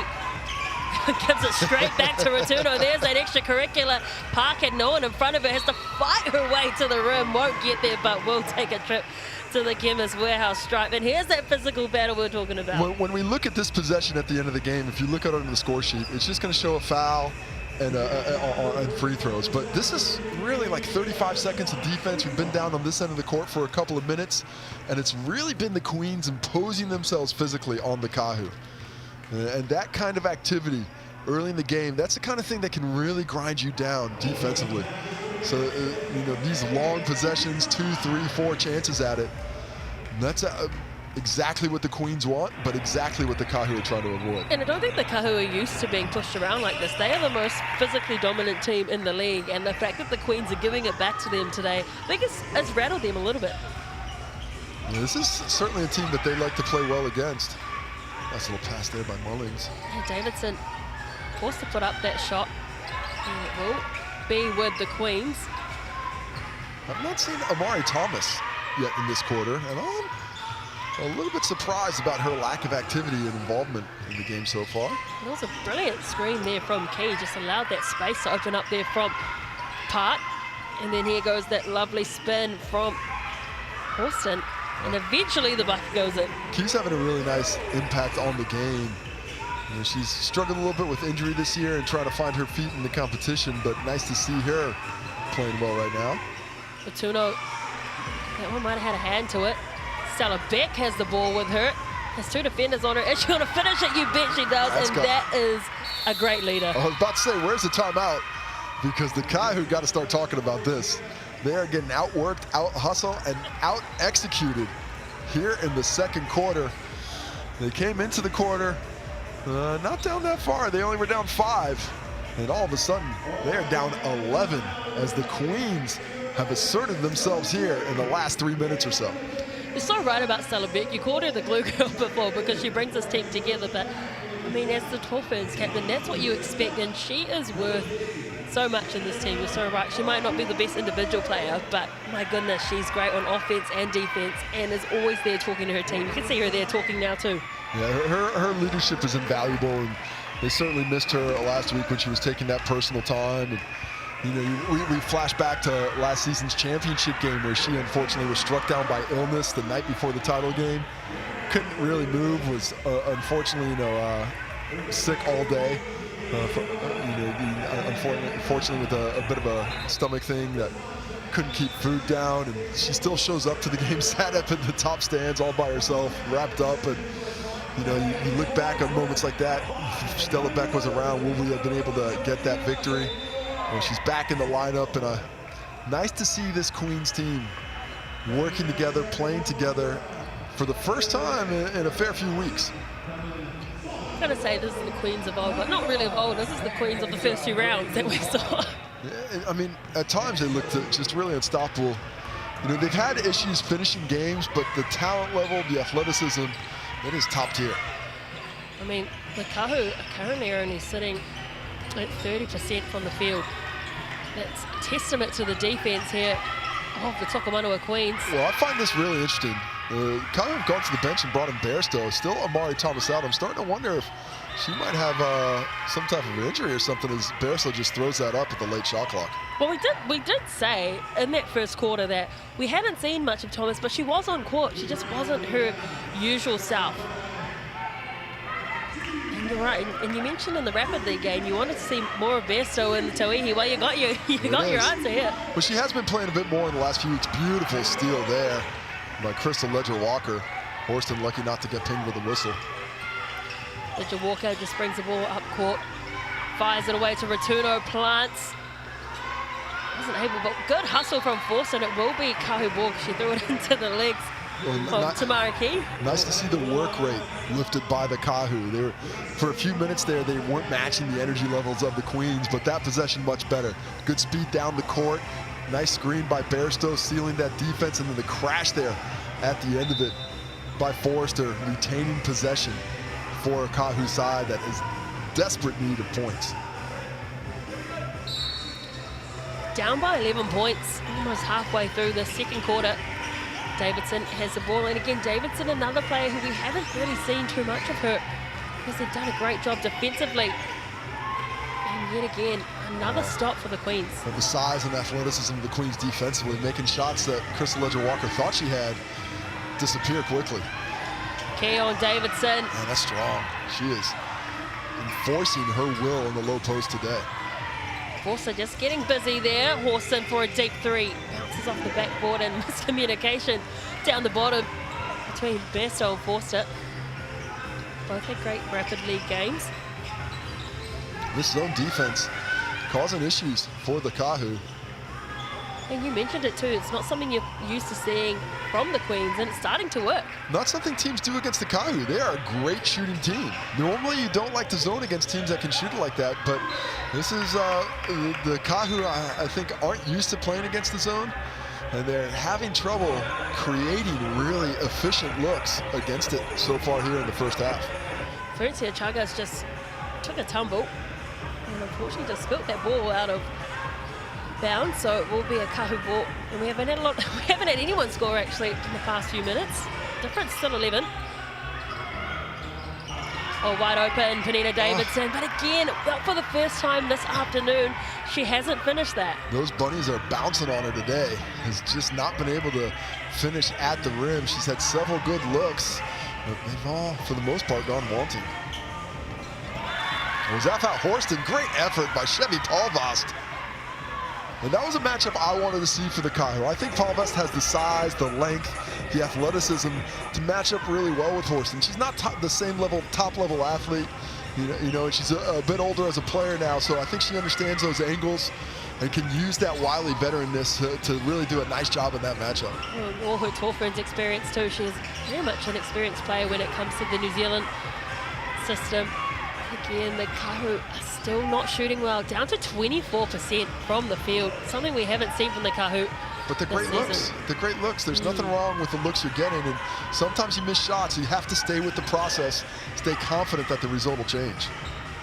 Forster couldn't forage her way through the defense of the Queens, but she does get an offensive board. Again, the three-point shot away. I like aggressiveness, but that second one I might have put back in the pocket, in the holster. Maybe just working a little better. You're down 11. You need great looks. You have to have something going. I'd like to see the Kāhu attack the basket, maybe get to the line. Back for three, and she banks it. You can see her setting up for that. Second triple of the ball game. Stella Beck finding the range from deep. She is inspiring with her play today. Absolutely, she's having a stellar game. Oh my god! Oh, my god! A stellar game. I was actually, yeah, go me. Oh, Jihoon, is that Jihoon Park down on the ground? Yeah, she just went down, clutching her shoulder actually. Paulvast goes back. Whatever you can do, I can too. They needed that one. They sure did. I think they've blown the whistle just to get the wet spot off the floor. And when she came back onto the court too, she actually brought on the energy. Pardon me, timeout to the Queens there. It's Paulvast. It's a big shot. There was desperate times for the Kāhu. They really needed that one to drop. I think the score's gone on the wrong side. It should come back in a second. Or maybe I'm wrong. There we go. 37-23. Now it's all caught up. And there it goes. And we went on the wrong side. And back it comes. 34-23. Oh, it was a huge play. It was like 9 points. No, just joking. Just, of course, mishap with the insertion of the stats, but they've got it right now. 11 points the difference. The Kāhu need to find a way defensively to affect the efficiency of the Queens, who are right now shooting 50% from the field and 42% from deep. They've also gotten to the line 9 times where they've made 7. Importantly, I think for the Queens, they're winning the rebound battle 20-15 right now and controlling those second chance opportunities. The Kāhu need to make some inroads there, so if they can't see if they can get some easy buckets. But right now, it's dominance all over. The Queens have 8 assists on 12 buckets. You'll love to see that kind of efficiency on the offensive end. But they have turned it over 11 times. And that is one of the things that is keeping this game a little bit closer than it should be, despite it being a 9-point scoreline at the moment. Stella Beck, currently the leading scorer out on the court. She only averages 7.7 points a game. She's currently on 11. And we're only in the second quarter. Sparks seems to have recovered. And Thomas back on court. Murray Thomas. She would have observed from the sideline. That was 7 minutes for Amari Thomas on the sideline. That is maybe her longest stint on the sideline in a game this season that they weren't up 40. Absolutely. Chagas from deep. Good hustle there from Palvas. Forster. Just allowed to bring that ball up court too easily, and Thomas, that's what she knows how to do. Well, she used the up fake so nicely there.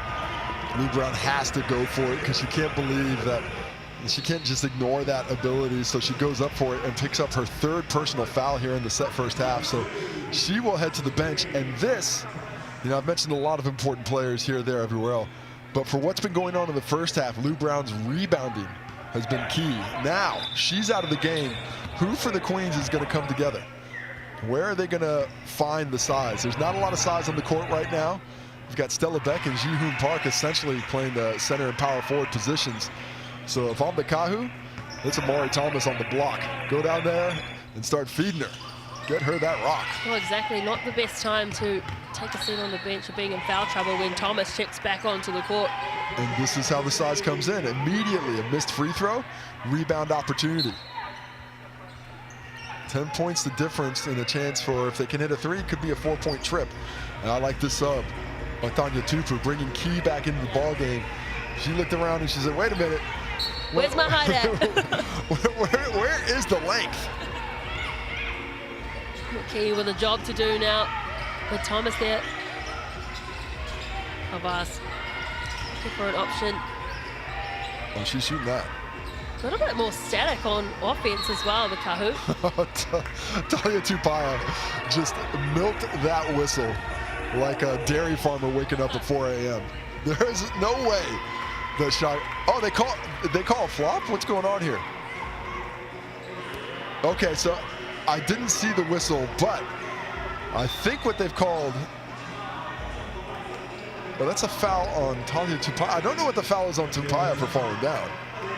I thought it would have been a good time to give a flop warning. I'm just as confused as you are, Casey Frank. I want to see GJ Garneau's replay on that one. But she picks up a foul there for going down to the ground, and essentially she's just trying to sell contact.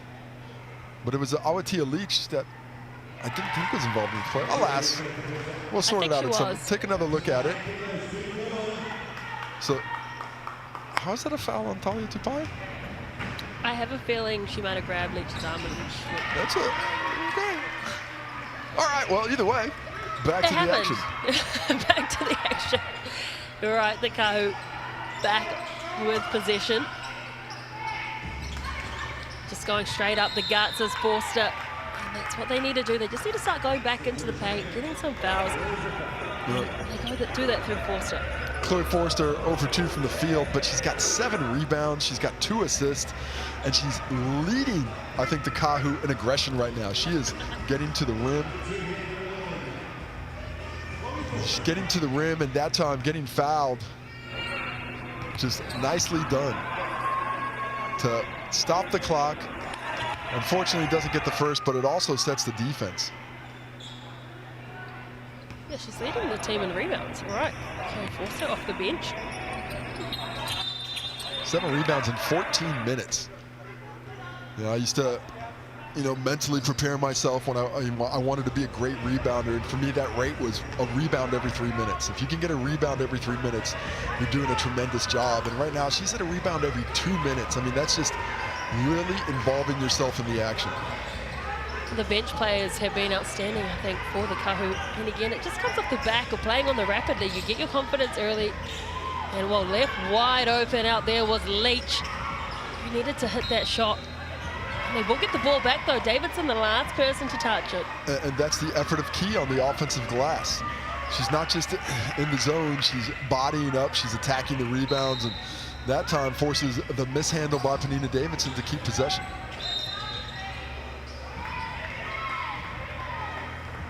Is that a foul with the ball in bounds? They're holding. When normally a foul in bounds should be one free throw and the basketball. They've given her 2 shots on the bonus. The court officiating crew is closely watching the action on the perimeter on the Kāhu today. They really are. They are calling some stuff pretty tightly. How do they pick the officials for the semis? That is a good question. Ken Colson, director of officiating, I believe you're graded throughout the year, and those who you have to basically earn it. Don't quote me on this, but you know, after every single game, the officials get together. They talk to a referee evaluator.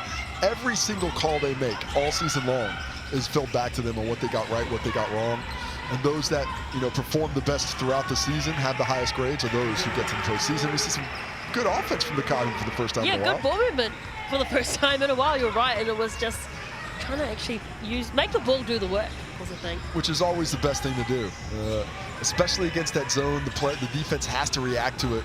That time they passed it well. Hallbost again. Great read. She saw it coming from a mile away. And not getting a whistle there, like the no call.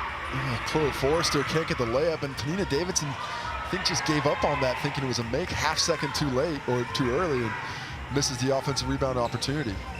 Austin, left foot, then right foot.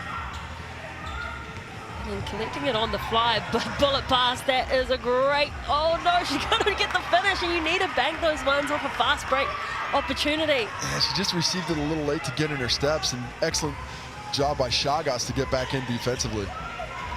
Chagas's shot was short. Penina Davidson saying, hey, can I get a whistle? They're playing pinball with me up here.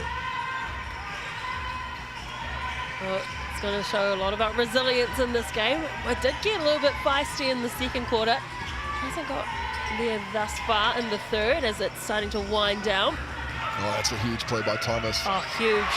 It just needs something to go in it positively for him. It just seems, it's so Sisyphusian right now. It's just you're pushing everything uphill. It just doesn't feel like they're getting a break and finally get a roll. 2 fast break opportunities as we get a BNZ player timeout. Well, throughout the season, this was your chance to get a ticket to the big game, but 5,000 tickets have been given out throughout the regular season. This is the last regular season game of the season, and there are no tickets left to give thanks to BNZ. They have been a fantastic partner to basketball this year. And who knows, maybe one of those 5,000 ticket holders that went to a game this season might be the next Tauihi star. They just might be. And well, there's no tickets left for the semis and when it comes to the free ones, so you got to go and buy yourself a ticket. Get down and support, because there'll be some great games go happening. Another whistle on the perimeter. Horston with the ball in hand. She'll head back to the Chemist Warehouse stride as Shavana Palvost gets called for it. And just see, I mean, it does seem to be pretty tightly officiated on this end right now. You can see the frustration of the players who get the whistle, but perhaps aim that frustration somewhere else. Adjust to the whistle, adjust to what's being called. And see if that can't have an effect on the game plan. Free miss for Horston on the Chemist Warehouse strike. Yeah, 84% at the moment, the Queens. And another BNZ player timeout. That's how it goes. They punches and bunches with the BNZ player timeout. Well, you only get one each half, and so rightly they're using, because you don't get to keep them. You got to use them up, and a perfect time to use it to discuss what they're running. And it just gives us another chance to say thanks to BNZ for opening up the game for so many fans this season. They are an excellent supporter of grassroots basketball up and down the country. Fantastic to have them involved with the GJ Gardner Homes Tauihi Basketball Aotearoa competition and just ensure that that next generation of player is exposed to the game and gets a chance to see basketball at its highest level professionally in women's basketball here in New Zealand. Interestingly, they had a player timeout, but even still, they just looked a little bit confused when they were all trying to find their positions. Davidson didn't get the most coherent pass away to Thomas, but hey, it all ended up in points. Great execution. That shot won't count. Caught off to the whistle. And despite a difficult first half, the Kāhu end things on a high. Nice little backdoor action. Amari Thomas with the runner, using the speed to get it over the taller Tamari Key. And the Kāhu are going to go into the half down 8 points. Don't think anyone picked that one coming. Don't go anywhere. We will dissect the first half right after this.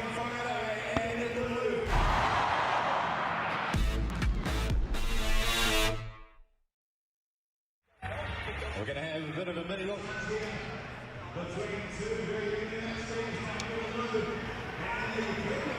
What is happening? This is Casey Frank on the mic here.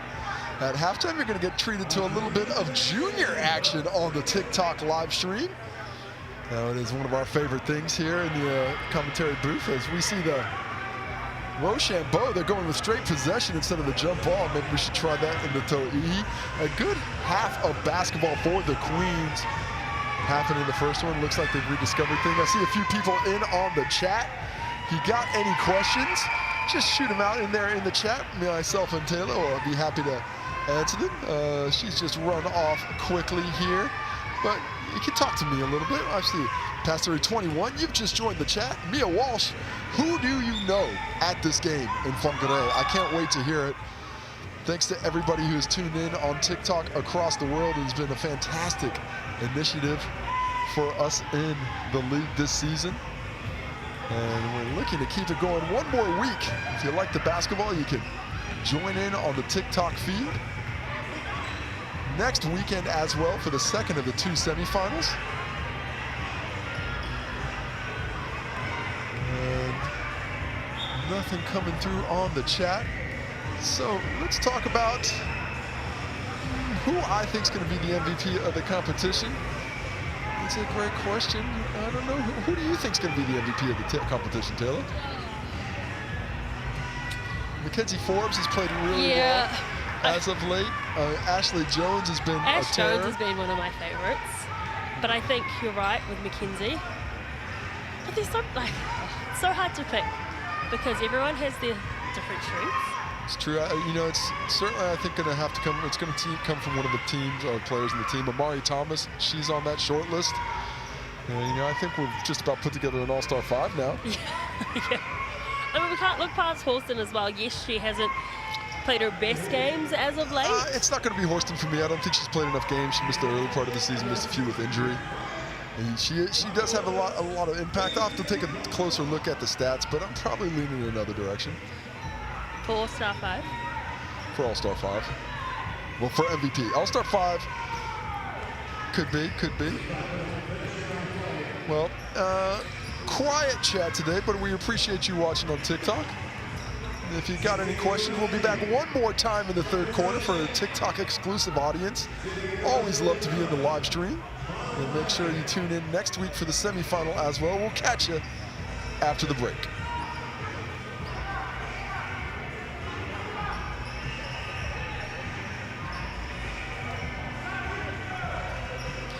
No more hukima, welcome back to Whangarei, Te Tai Tokiro, where the BNZ and Northern Kāhu are currently trailing the Ansco Tokomanawa Queens 39 points to 31. It is great to bring some basketball up here to Whangarei. Plenty of supporters in the crowd too, love to see it. There's a good little game happening on court now at Casey Frank, but we've got a good game on our hands as well. And the final game of the round robin in the GJ Gardner home Tauihi. Let's take a look at the Chemist Warehouse stats. How about Stella Beck? Offensive explosion, 2 triples in the first half, has her up to 11 points, the only double-figure scorer in the game. Tupaya and Thomas both reached 7, despite not having a lot of ball in hand. Horston with 9 to support Beck. There's the rebounds, which are a 23-21 advantage for the Queens. Lou Brown, no surprise, with 5, but Chloe Forrester with the hustle up there with 7. Lots of assists, 8 in total for the Queens, 6 for the Kāhu. 3 of those from Forrester and Ji-Hoon Park and Jordan Horston, respectively, of the 2 squads. Jordan Horston getting involved in every statistical category, has the lone block for the Queens, as does Panina Davidson for the Kāhu. And there we see the steals. 21 turnovers in total in this game, 4 of them forced by those players by the Kāhu, and Stella Beck, top of the table for both teams with 2 steals so far. I think the biggest thing for me at the moment is the field goal percentage. I mean, coming into this game, Kāhu were number 1 at 44%. They're currently sitting on 27%. I think that's just their Achilles heel in this game, is just their accuracy. Yeah, I'd like to see what they come out with and attack the zone with in the second half. It doesn't look like they were expecting that move. I think it may have surprised them a little bit now that they've got some familiarity with it. I'd like to see how they might else attack it. But otherwise, it's going to come down to stops and transition. The Queens really struggled the last couple of weeks when they were losing to get back in transition. Hasn't been the case today, but maybe the Kāhu can have some influence on that. Let's see what Jodie Cameron for the Kāhu and Tanya Tupu for the Queens have up their sleeves for the second half. Don't go anywhere, we will have that for you right after this. Currently, it is the Queens leading the Kāhu 39 points to 31.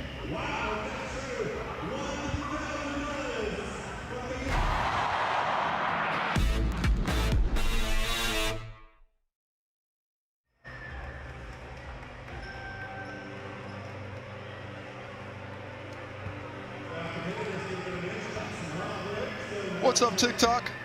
Anybody gonna interact with us now? What about you, Marley7? You've just joined. Let through? Is that let through? Let who or let through? What are we going with here? Anyway, what's cracking, chat? You've got me, you've got TJ. We're here at your beck and call. You got Ji-Hoon Park in the gym. Any of our Korean fans tuned in on the TikTok live stream? Well, what we've seen so far is a Queens team that has reasserted themselves in the game, and what we're seeing now is some fighting over some snacks. Love the candid moments that we get in these halftimes. Yeah.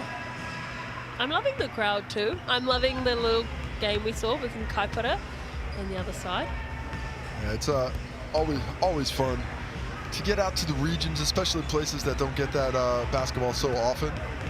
We had a huge crowd last year at McKay Stadium. Have you played on this court? I have not actually. I've been to a wedding here and I've watched a game on this court. Oh, you've been to a wedding on this court? No, it's got a function center upstairs. So we had the wedding was on the beach. It was the Cartwrights. It was Daryl Cartwright and Jolene Cartwright. Fantastic time. They now have a 19-year-old son. Mr. Cartwright was my teacher at high school, actually, Mount Albert Grammar. Crack up, Mr. Cartwright. Mr. Cartwright. I tell you what, he was always that angry. Yeah, I'll tell you what, I don't think I ever saw him smile in class, ever. That sounds like DC. It has not changed. I still play with DC. He's on my Wednesday Night Choppers League team. Oh, really? Don't ask him about me. He won't have nice things to say. I can't. I doubt that's the case. So I'm sure it was fantastic. I'm sure you were. Well, you seem like a head girl type at Max. Oh, no. Definitely wasn't me. Well, he is still at Mags. Is he? Yeah, he's still at Mags. He's so he lives in the house. Going on like 20 years. This has just gone into like a little DC chat. Yeah, he's on campus. Hey, it's basketball related. He's on campus, runs the basketball programs there. Yes, his son plays in the South. Yeah, I remember. He's that's Cade. For the Ears? Cade played for the Hawke's Bay Hawks. And Lucas is, I think Lucas just turned 16, still playing for Mags. And that has been your Mount Albert Minute. I love it, Mount Albert Minute. Some good people went to Mags. Dwala was there back in the day? Yes. Yeah, he came out of the Where Mags is he system. now? I think Brizzy. This is just a good old chinwag, hey. Catch you next time, TikTok, at the next break.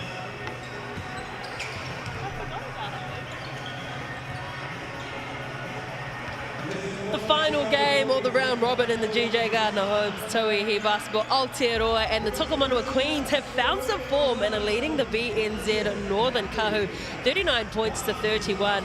It has been a very interesting game. We said pre-match, Casey Frank, that we thought the Kāhu were going to run away with this one because of the Queens' form as of late. And at the moment, everyone still agrees with us. 78% voting for the Kāhu. At the moment, only 22% are thinking the Queens are going to get this done. Well, let me get back into my mix and pick poll because I picked the Kāhu before the game, and if I've still got the opportunity to change that one, I think I might have to change it because the Queens have looked the best they've looked in several weeks. They're much better defense. They got the Mr. Whippy truck outside.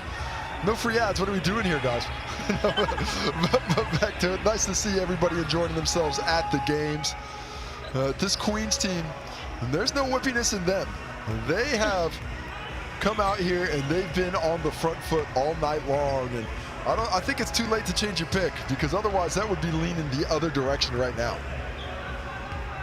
Well, the Queens have been absolutely sublime both on offense and defense. And one player we have to mention, Stella Beck.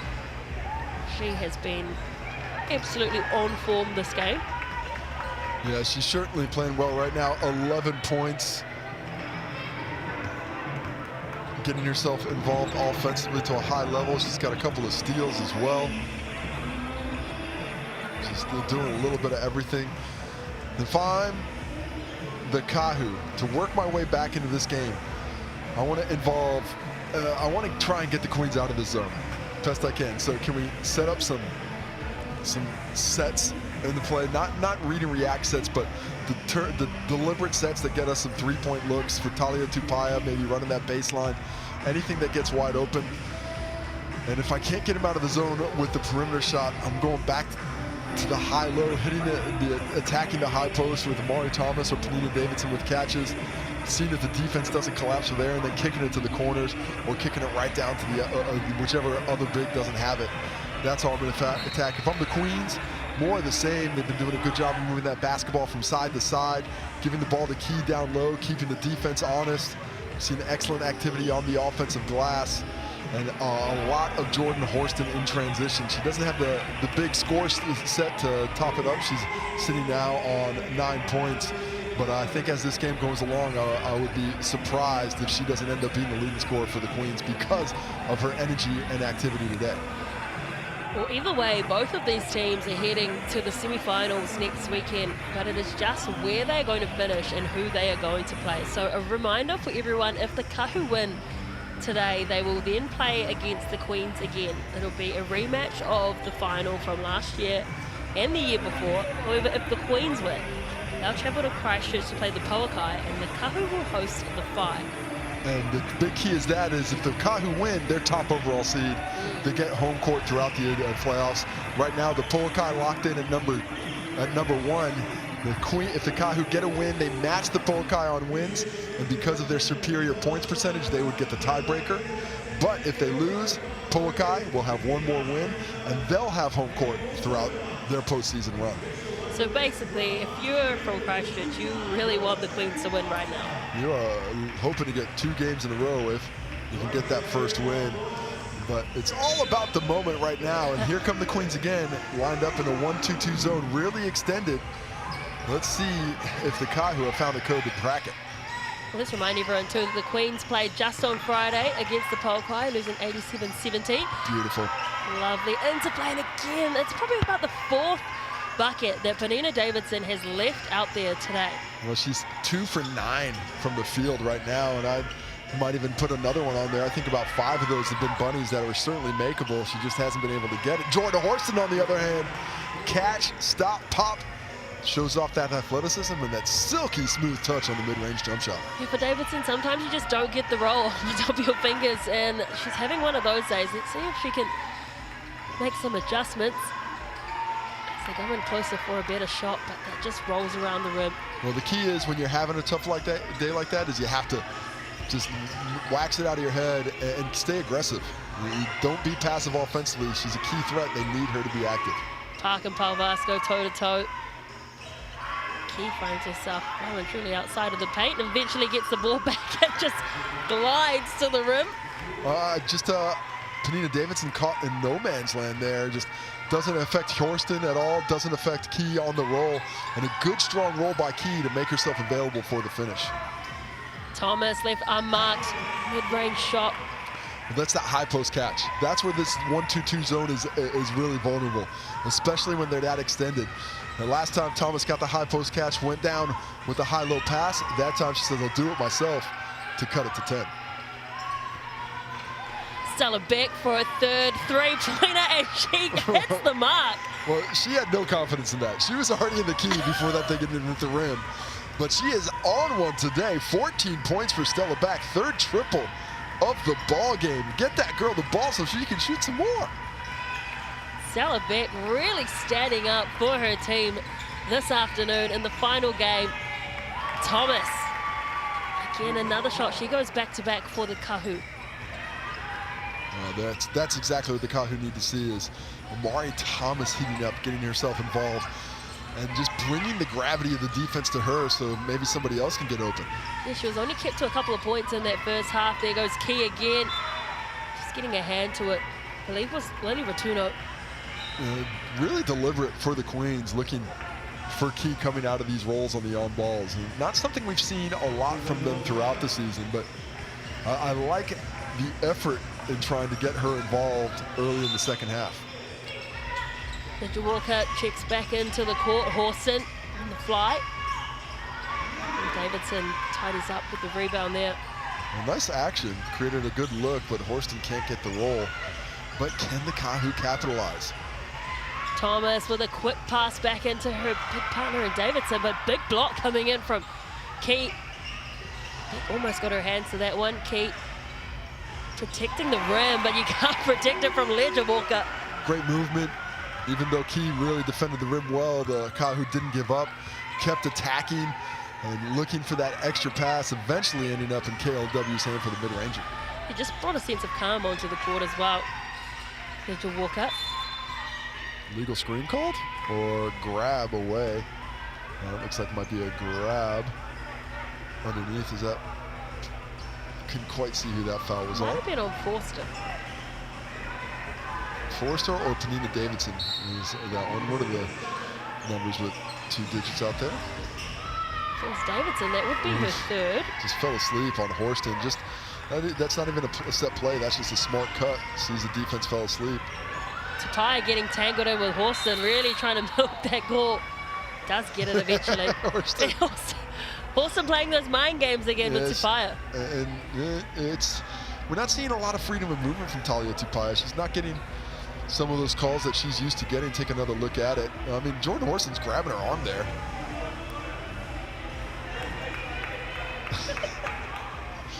It could be a new. It's kind of like the Matrix. Yeah. Gotta love it. It means they're passionate about this game. If it's worth playing, it's worth winning. If it's worth winning, it's worth caring about. Well, what else are we doing? Davidson takes a seat on the bench and interesting sub there.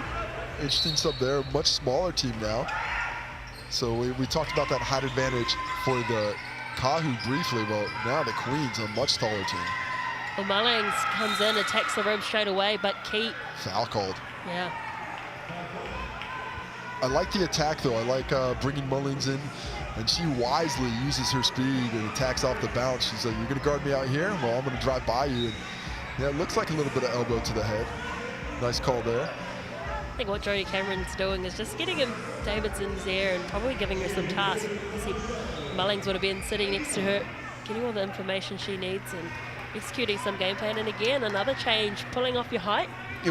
She's really, I think Key is really out there. And this is a good chess match type move sub by Tanya Tupu. Is I'm saving Key from when Panina Davidson is out there. Against this lineup, we don't need her because she's not fast enough to guard Amari Thomas out on the perimeter. And she certainly doesn't have the speed to keep Megan Mullings in front. So if you're going to put Panina Davidson on the bench, I'm going to bring my big to the bench. And we're going to match up a little bit more quickness-wise. And now, even with putting Key to the bench, the size advantage still goes for the Queens. Lou Brown back onto the court as well. She had a bit of a timeout on the bench after going into some foul trouble. She's currently on 3. Salabek ordering her troops around. Chagas gets it to Brown. Good vision inside. Back to Beck. Tough underneath the rim. Just a nice recognition. Stella Beck saw the shit a few inches of Crystal Ledger Walker and gets a nice deep catch to facilitate the finish. Tapia to Thomas. Thomas goes herself. Has Beck on her.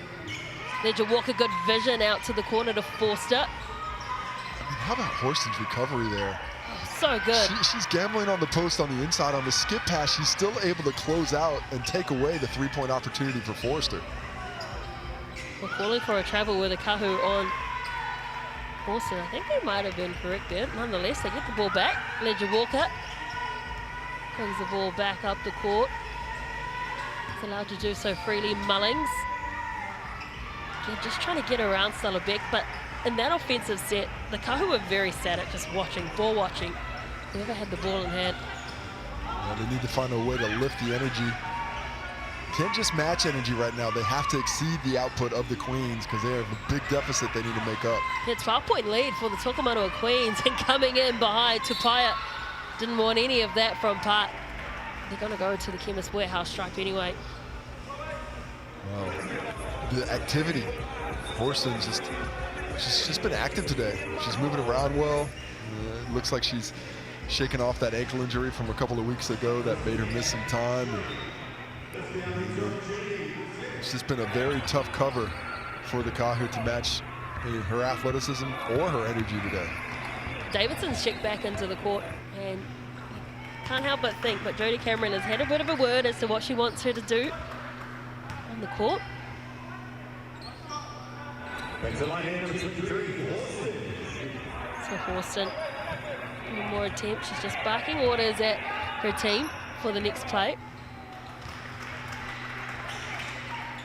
So I'm starting to think, when is this comeback going to come from the Kāhu? Because we know they can do it. They are a team who can score and score quickly.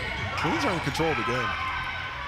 And Horston gets a hand of that one to force the deflection to give a steal to Lou Brown, and another easy finish underneath. And I'm starting to think that the Queens are putting their foot down and not taking it off. Yeah, they're certainly getting the pedal to the metal right now, the Queens.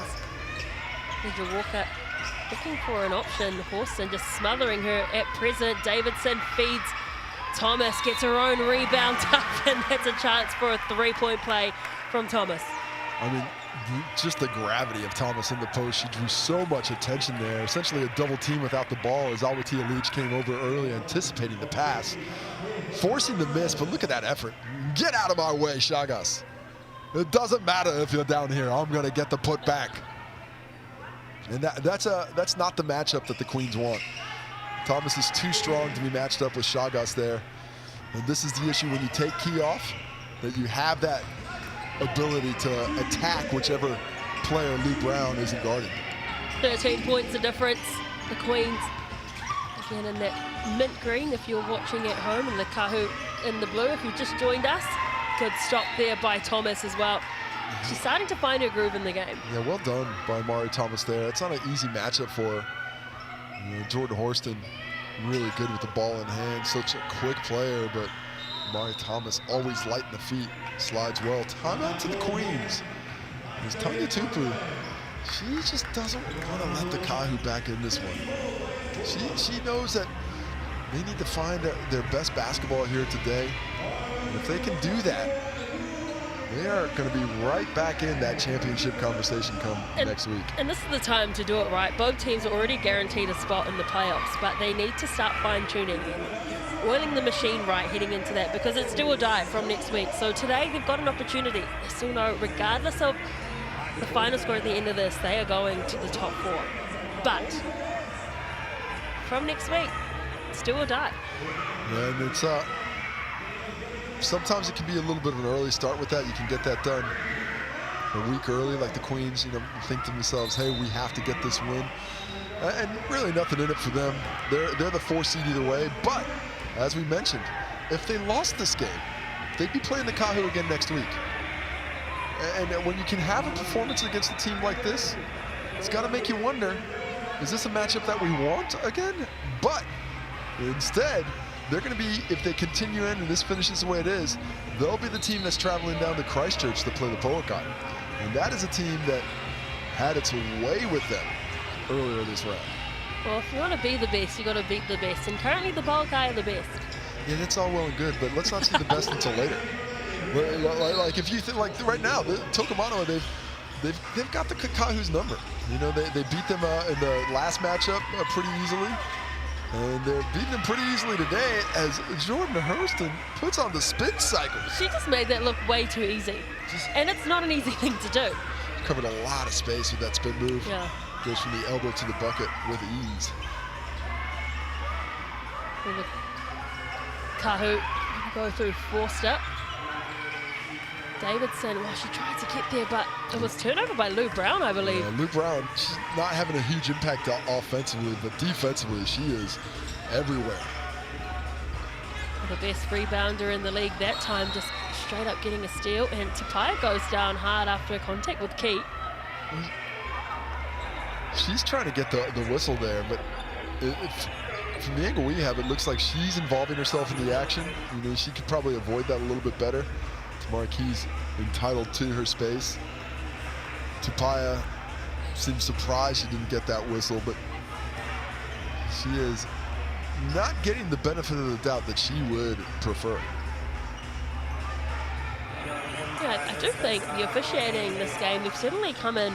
Take another look at it. I mean, to me, that's just Tauihi going full speed into Key. I don't see what Key's supposed to do there.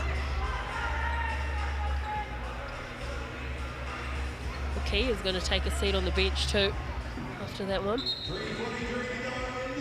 Is that the third personal foul on Tauihi, I believe? Yes, it is. Leach inbounds to Chagas. Back to Beck. In the hands of Leach, just trying to cross over and find some space, and not going to win that battle against Thomas that close to the hoop. Well, Leach tried to put on the Jets and use her speed to get around, but Mark Thomas is deceptively quick on the perimeter defensively. Really moves those feet well. Park fires that ball back to Chagas. Good right foot step to find some space and get an open shot. And then the hustle from Lou Brown, the #1 offensive rebound, that #1 defensive rebound, and all-round rebounder, Lou Brown. She just picks up her 8th rebound there, and those second chance opportunities kill her. 17 points the difference. And if the Kāhu don't do move soon, I don't know if they're going to get the opportunity to move. Of course, we are also live on TikTok as well, so thank you for joining us throughout the season every Sunday. We do have a question though, and it's relevant to everyone watching the broadcast. If the Queens win, do they go into 3rd place? They go into 2nd place. 3rd place is locked down right now. They stay in 4th place because, I misunderstood there. If the Queens win, they will be tied on wins with the 5, but winning percentage from the 5, which is points for divided by points against, times 100. That's how you get points percentage. Their points percentage is 2nd best in the competition, 2nd only to the Kāhu. So on any tie-break situation, points percentage is the #1 tie-break, and that would be in favor of the 5, meaning they are the 3rd seed, meaning they will play the 2 seed, which right now looks like it's going to be the Kāhu. Absolutely. In the Polokai, we're starting to think they have locked in that 1st place spot, but never say never, because the Tauihi League is not impartial to a massive comeback. Points percentage, the 1st and only tiebreaker. It's Jordan Horston. Hot outside the arc. So you're not going to guard me out here? Buckets. And that one just wayward from the Kāhu. And they're just pressing now. They're just, you know, right now you look up and you're like, we're down 18, we have to get it all. You can't get it all in one bucket. Panita Davidson, you know, she understands that she can't just go out there and guard Horston on the perimeter, because if she does, she's going to open up the driving lanes. Horston says, well, if you're not going to do that, I'm going to take this shot all day long, and this time I'm going to hit it. This is the biggest lead of the game. 18 points. The Tokomanawa Queens leading the BBNZ Kāhu. And like we said though, never say never. We have seen teams come back from a scoreline like this, and if anyone can do it, it is the Kāhu. But what do they need to start doing? Well, simple answer, let's get the ball in the bucket.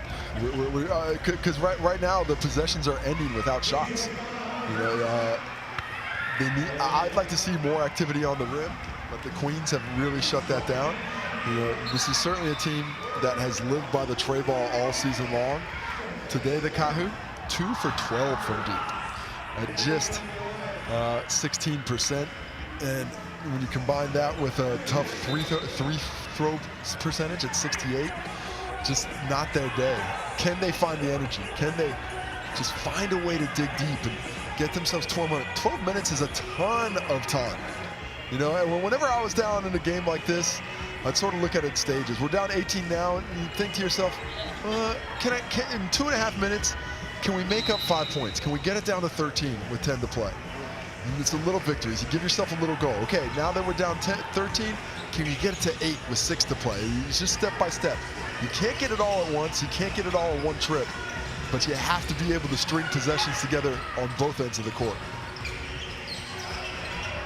Austin has the ball, gets it away into the right-hand corner, and that is another 3 ball going down. I thought that was a 2. Did they give her a 3 on that one? I think I saw the refs go up for 3. Well, it's up to 21, so it is a tray ball. Oh wow, you are correct. I think I was with you though. Those throws were pretty close to that line.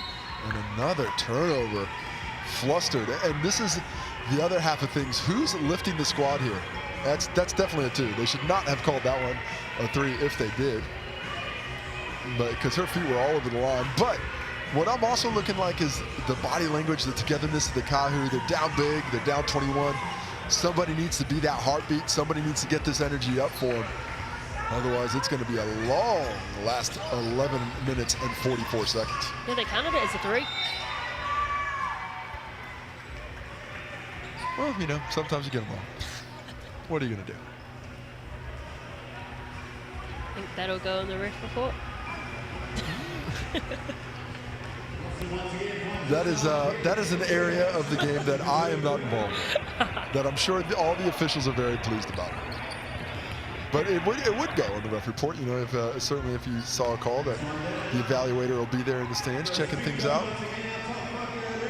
Jordan Horston continuing her rocket up the scoreboard, 21 points now, make it 22 on that, leading scorer for the Queens, above Stella Beck with 19 and Ji-Hoon Park with 10.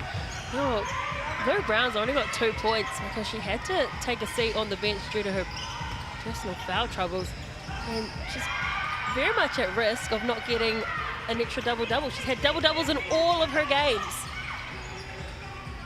That's what I have here. Wow, that is impressive. I did not know that she pulled off a double-double for every single possession. There's a foul on Amari Thomas. Yeah, double-double in all but one of her 10 games. There we go. All but one. Great. Got to read your notes. I need to read my notes better. But that's still pretty good. That's very good. I mean, a testament to her activity on both ends of the court as Panina Davidson checks out of the ball game. Just Kāhu searching for answers now.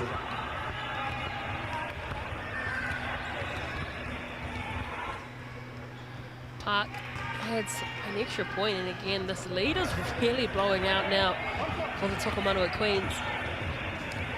BBNZ Kāhu, they just seem so quiet on court as well. Not a lot of chat.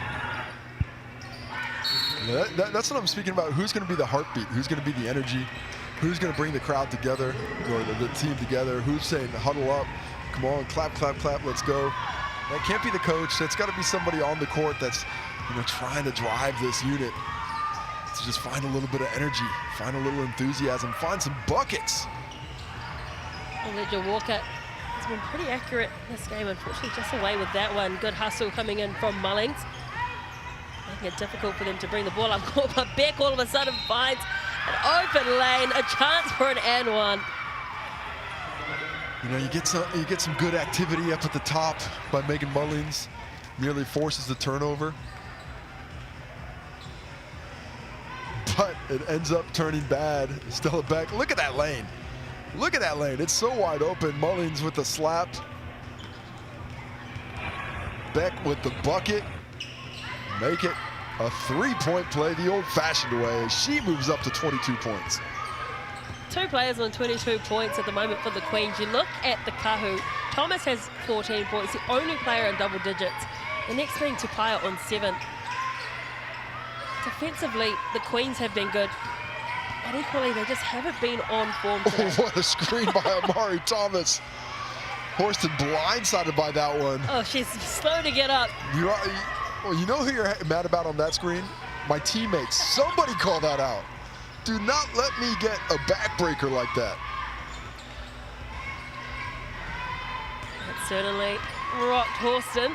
Well, she'll go looking for a three-point shot now. She's mad. She took it out on the bucket. 25 points. Horston says, okay, screen me. And I will tray you to death. Jordan Horston displaying the offensive abilities. And there's the opportunity as well to add an extra point for Palbas. Man, 30 comes quick, don't it? It is 31. It's back to 29 now, but this game has lost. And just look at, I mean, this Kāhu squad is despondent right now. They're looking for anything to get them going, but it is not coming easily. I mean, we're nearly at the end of the third quarter, and the Kāhu are only sitting on 43. That's a massive achievement for the Queens. Yes, they haven't been on song like they usually are, the BNZ Kāhu, but essentially it's the hard work of everyone on court, applying pressure and hustling. The Kāhu, I mean, at times, you know, it's an impressive job by them defensively by the Queens, but more impressed by their offense right now. The Kāhu coming in this game, only the best defensive team in the league, only giving up 70 points per game. The Queens at the end of the third quarter have 74. Well, after a monstrous third quarter from the Queens, they outscored the Kāhu 35 points to 15. The third quarter score 74-46. Don't go anywhere. We have the final quarter of the GJ Gardner Homes Tauihi coming up after this.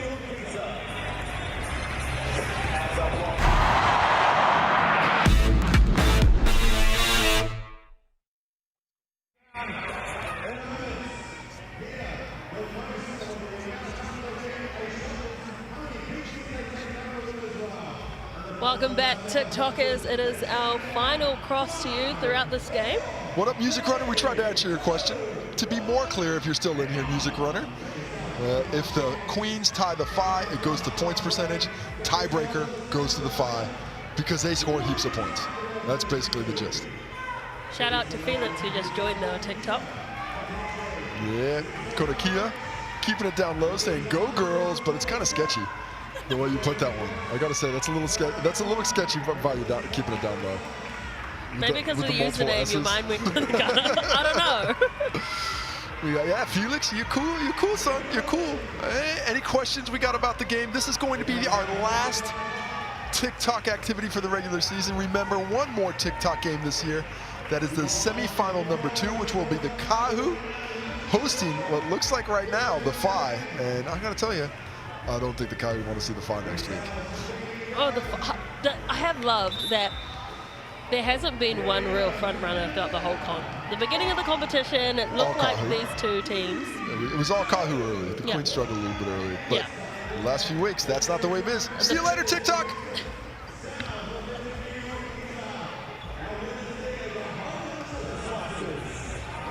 No mai hoki mai, welcome back to McKay Stadium in Whangarei. Round 10, the final round of the GJ Gardner Homes Tauihi Basketball Aotearoa, and it is a replay of last year's final and the final from 2022, the Kāhu going up against the Queens, and it doesn't look like these two teams are going to play each other.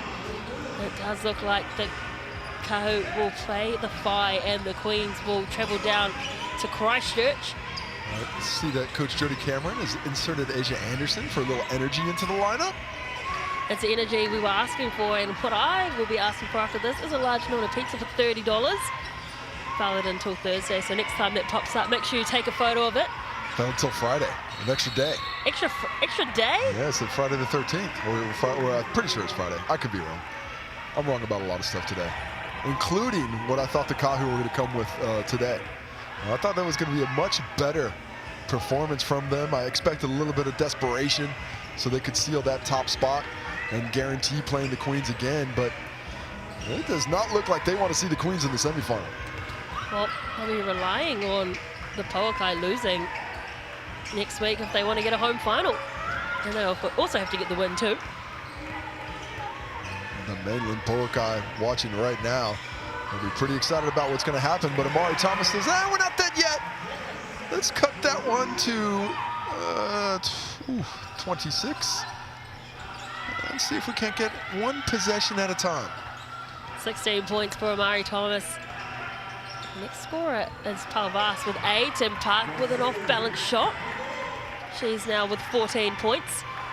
Hasn't really had her number called a lot as Crystal Legend-Walker misses the triple that Amari Thomas gets to go in on the putback.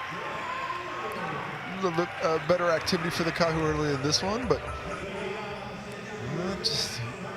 not a ton of time. They're going to have to just lock down the Queens on the defensive end. And now it's MVP chat time.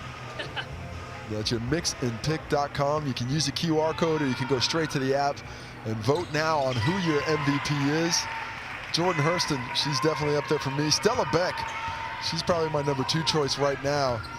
As much as I like watching the Kāhu play, I do not see Panina Davidson or Amari Thomas on. And there goes Stella Beck up the list. Yeah, Stella Beck certainly deserves her flowers after her showing today. Jordan Hurston currently sitting on 25. Stella Beck on 22 points. Stella Beck looking to add to that. Doesn't do so. Thomas with the rebound. A little transition action here. Ledger Walker for 3. Well, they're AJ Anderson gets the offensive board. Playing with much better pace than we've seen earlier. This is probably something they needed a little earlier, but nonetheless, good to get it going now. Forcer hitting the triple there, and a timeout by Tanya Tufu, who does not like these first 2 minutes for her Queens. You don't want to give the Kāhu a sniff because they will get their confidence up and early. And I do like the injection of Asia Anderson. Played very well in her rapid league game earlier. Well, they needed something. They needed some kind of activity, and it just wasn't coming with the lineup combinations that she was trying. So a little bit of activity to see if they can't maybe climb back. Stranger things have happened. Down 22, 8 minutes to go. You know, I was mentioned at the end of the third, just in your mind now, if you're the Kāhu, you're like, okay, we're down 22, there's 8 minutes. Can we get halfway in 4? At 4 minutes left, can we be down 10, 11 points? And just, you know, start cracking it out. And the key to comebacks like this, offense is of course important, as we see 2 siblings go at each other. But offense is of course important, but what's more important is you have to get multiple stops in a row. It can't be 1 stop at a time. It has to be 3, 4 possessions in a row where we're getting stopped, where we're locked in on that end. And all the better if you can take that offense and switch it in defense with transition activity. The Kāhu have slightly improved their field goal percentage. They're sitting at 32%, only 19 from 59 shots. The Queens, on the other hand, sitting pretty at 52%, 25 from 48. So a couple of things. They've got the accuracy right today, and on the other hand, the Kāhu just haven't. Well, what I've seen more from the Queens today than we've seen in recent weeks is the sharing of the basketball. Yes. It had become a lot of my turn, your turn. Let's see if I can attack this and just beat him with my athleticism, my dribbling ability. What we're seeing today is more sets like this. Let's set a double away. Let's see if it opens up a driving lane. Stella Beck making decisions, involving herself offensively with her best offensive performance this year. I've got Stella Beck with a Tauihi career high of 22 points for the Hoiho. Career high. And so she's equaled that today. So she's got 7 minutes, 49 seconds. Well, she's got right here. She's got an opportunity here. With a new career high, and I think it's done. The commentator's curse on her, Casey. I tell you what, you know who can't block a shot? Me or you. We have nothing to do with it. There she goes. 23 points for Stella Beck. And so deserving. We've spoken about her a couple of times. And you're so right. Like, they've got 3 people. Actually, I think they might have more than 3 who are in double digits in scoring. As Mullings drives hard to the rim again, that's what they need a little bit more of, and we haven't seen it throughout this game. Is the Kāhu, they haven't just been trying to find the contact like they usually do. Yeah, they've got Jihoon Park is there on 14, and the next closest score is 7 for Tamari Key. And even the 7 for Tamari Key, though, they made a concerted effort to get her involved at the start of the game. They were going to her down low. At the start of the third quarter, they were really looking for her out of the on-ball because Horston was getting so much attention. And I think they've done a nice job of cycling through their options offensively as this game has gone along. It's not done yet. 7.5 minutes left. And if anyone can get hot, it's this Kāhu team. What is interesting about the lineup right now is you could say two of their three best players at the very least, maybe their best two, Penina Davis and Tauihi Basketball, on the bench right now. And not a lot of activity or influence in the game. Tauihi Basketball 7 points today, and Penina Davis in just 5. A combined between them, 3 for 15 from the field. Yeah, usually 2 from Megan Mullings there, and I think she has brought on some energy every time she comes on to the court because she is so athletic. Just her hops and everything has really lifted, and you can see that with her effort on effort that she's putting out there in this final quarter. Thomas with a rebound as well. And she's moving with more freedom. You know, she's been working her way back to full health. Nice to see her being able to play without that knee brace. But even the limited opportunities she's had this year, she's always done good things. There she goes again, accelerating, but Horston just got a little finger to it. Well, maybe not always doing good things. Okay, you know, every once in a while you have a turnover. It happens. 20 points of difference. If I'm the Queens, I'm working that shot clock. No early shots. If that shot clock isn't in single digits, I don't want the shot yet, except it's the Aotearoa Leach hitting the triple with 10 seconds left on it. Yeah, especially against your old team, right? To give them a dagger like that. Yeah, she's like, I'm going to get that bucket. Back to the zone. Working around in this amoeba-like 1-2-2 action. And it's worked too. Is this a sign for whoever's going to come up against the Kāhu next week? Well, I think you'd be silly not to have it in your quiver, just in case you need to pull that arrow out and shoot it, because we've seen that the Kāhu have struggled with it today. I mean, this is, you know, they don't always play at the highest pace, but 57 points at this point in a very fast-paced game, that is not the kind of offensive performance that we've come to expect from this squad. Yeah, as we mentioned, 79 points per game is what they usually average. They're currently sitting on 57, but you mentioned it before, defensively they're the best when it comes to points scored against them, usually at 70, and the Queens are already at 80. It's a huge effort from them. Big effort on defense from Lou Brown. Lou Brown finishes it up after Aotearoa Leach made that a tough finish for Forrester.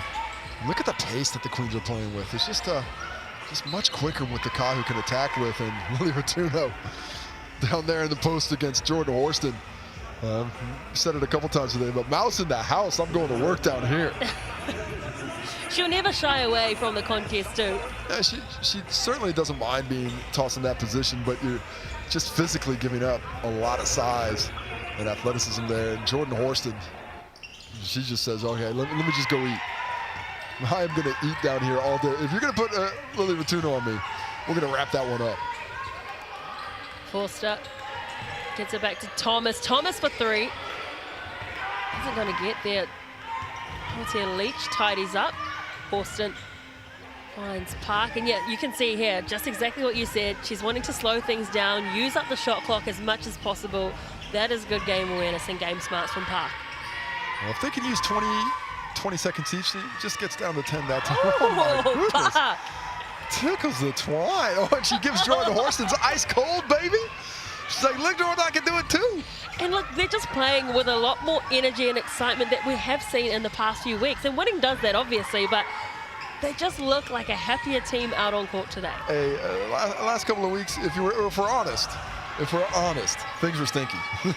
Things were looking stinky. But you know what winning is? The best deodorant you can get.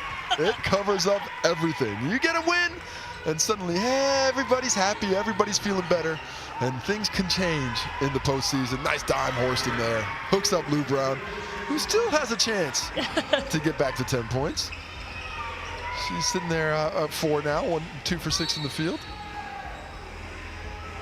Well, this certainly has been a real showing for the Queens, and I'm sure that the Polokai and the Phi were watching this game eagerly, looking to see who they're playing against, but also what kind of style they're going to implement against these teams. Yeah, and coming into this one, there was a question, you know, the Kāhu are coming in. Essentially, if they could have chosen, say, to rest their top players and gone it that way, as we have a timeout now to the Kāhu. Well, because essentially when you're sitting in that position, you win, you're choosing your opponent, you know, if you can force your way in. Now, well, their opponent's going to be the Phi, and so they're going to come up against the Phi team that they played well against in the first 2 matches, but not well in that last matchup. The Polokai, what I am impressed by is the Queens taking the challenge of the Polokai, who they have not played well against. in the last 2 matchups. But they're saying, you know what? We are not scared of Kāhu Stadium. We're going to head down there, and we are going to get ourselves back to the final. As the crowd is thirsty for merch. They're saying, give it to this girl. I love free stuff. Who doesn't? The Kaipara team, they want a basketball. They got one. Gotta love catching the G.J. Gardner Holmes hoop ball. Free balls for everybody. Kāhu Stadium is certainly going to be going off next week against the Queens. I mean, it's going to be a juicy battle because... Oh, look at this. White flag waved. Yeah. They have put on their bench, their rapid league players. This is full backups. And let's take a quick look at the Kāhu. Amari Thomas, 21 points, 6 rebounds in 27 minutes, 9 for 14, solid game for her. But a negative 24 in the plus-minus in that time on court. Only starter to score in double figures, only player for the Kāhu to score in double figures. It has just not been the Kāhu's night in any way, shape, or form. If you're the Queens, you're going to start putting on some of your bench players? Yeah, I'd have them out. And we've seen at this point in the game, well, we see Lauren Hippolyte. She's checked in for the first time tonight. Lou Brown's still in there, but Horston, I'd be done with her tonight. Ji-Hoon Park, she's hit the bench, so I don't think she's going to be coming back in this one. There would be no starters anywhere near this court for me. I'd be getting Chagas off next. Yep. Speaking of, she is tasked with bringing the ball up the court. 4 minutes, just over 4 minutes left to play. Because the last thing you need right now is an injury to any of your core lineup. Yeah, be getting Lou Brown off, but we're going to whistle there for Leach. And just a real nice job by this Queens team to turn things around. It was 4 losses on the trot. They played 2 days ago down in Christchurch against the Polokai. Just didn't have a great game in that one. Well, they got off to a poor start, and that was a big difference for them too today. Yes, they got 2 quick buckets and led 4-0, but they actually stuck with it in that first quarter. And it had been a few games in a row of poor starts. In these losses, they'd been looking at times, double-digit deficits within a couple of minutes. So to come out and reverse that trend today certainly has to give them a bit of confidence heading into the postseason after their confidence would have been well and truly shaken with that 4-game losing streak. Ledger Walker again with another steal, just put her hand in there. Here goes Basto. Splash it. Nice find by Crystal Ledger Walker. Good steal by Lily Ratuno before that. And we're down to 25. Keep it going. See if you can't crack it under 20. But I'm going to go ahead and put the result of this one right into the Esky. Let's just cool it off because this is the Tokomanawa Queens coming up north and dominating to get a victory. Tauihi checking into the court as well now, and here is your MVP voting, and Stella Beck. People love her. Well, I mean, hey, when you get a career high. You do get a career high, but also the way she influenced things in this game. It was very impressive what she was able to do. Came out, got it done, and she was, of course, dealing with a few things on the personal front. She had a death in the family last week. I believe it was her aunt, so she's come back from that and was able to inspire her team to victory. The captain, the glue gal, getting it done. Oh, lovely shot. Unfortunately, it wasn't going to go down for youngster Bailey Flavel. Looked pretty though. Like the cut through. Always good to see Bailey get a little bit of time. Chagas in to Beckley. Left that one away. Forster's played a lot of minutes today, hasn't she? Yeah, she's come out, off the bench, but she came in, checked in pretty early. And she, one of the better perimeter defenders that they have, so really depended on her a lot. Still a little bit surprised to see Chagas and Lou Brown out there. Yeah, Forster's played 29 minutes today. That's not counting the Rapid League. No, She's had a big shift, has forced it. Chagas for 3. Rebounded by none other than Lou Brown. Well, she's probably not going to get to double figures in points today. Lou Brown, just 4 points on 2 for 6 shooting, but she is in double figures for rebounding again, and she will go home with the rebounding crown as the best rebounder in the regular season as she picks up her 11th rebound there. Not a bad stat line, 4 points, 11 rebounds, 4 assists, 2 steals right now. And remember, she did take a lot of time out on the bench because she got into foul trouble. I think 3 fouls within the second quarter. That's not foul trouble until you get 6. It's not foul trouble until I get to 5. And that's with like a lot of time left. 5 late doesn't even matter. Well, they pulled her off after she got that 3, didn't they? Well, coaches quite often think differently to me. Less than 2 minutes to go for this game and for the regular season. And there goes Lou Brown, finally heads to the bench. Every starter is now being rested. I think Tanya Tupu will be very happy with the way her team has come out and Flavel. Great finish from the youngster, 18-year-old Tokomanawa. Yeah, this is a win that the Queens really needed. They needed something to lift that confidence going into the postseason. And now you can tell yourself, well, we got things back on track. Now let's go down to Christchurch. And let's take on the team that is your regular season champions for the 2024 GJ Gardner Holmes Tauihi competition. Mainland Boracay are going to be the top seed heading in to the postseason, as the Kāhu Blaine Trust is looking forward to getting on the bus. If you are Jodie Cameron and then Walker, if you were to look at this game from a coaching perspective, what do you think you would have done differently? Well, I mean, it wasn't the strategy to me. To me, it was the energy right off the bat. It's like there is no energy from this team, and so a lot of times that comes in the preparation, comes into the mindset of the players coming into this ball game. So, you know, I can't really speak to what their preparation was, but you know, it's finding a way to motivate this squad and say, you know, we got to come out, let's be fast, let's be quick, let's get things moving right off the bat. But it was the Kāhu on the back foot all night long. The aggression of the Queens. The first time we've seen them aggressive to this level in a couple of weeks. And they the Kāhu just were never able to respond to it well.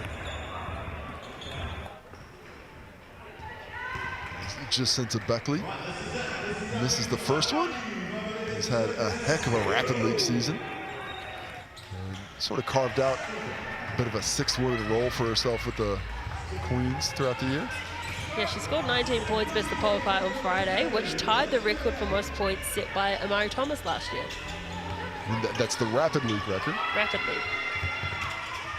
Amari Thomas, she likes those scoring records. She is the most prolific scorer in the league. Heading into this game, she had 630 career Tauihi points. Second overall, third overall in scoring in the competition as well this year. She knows how to get them buckets.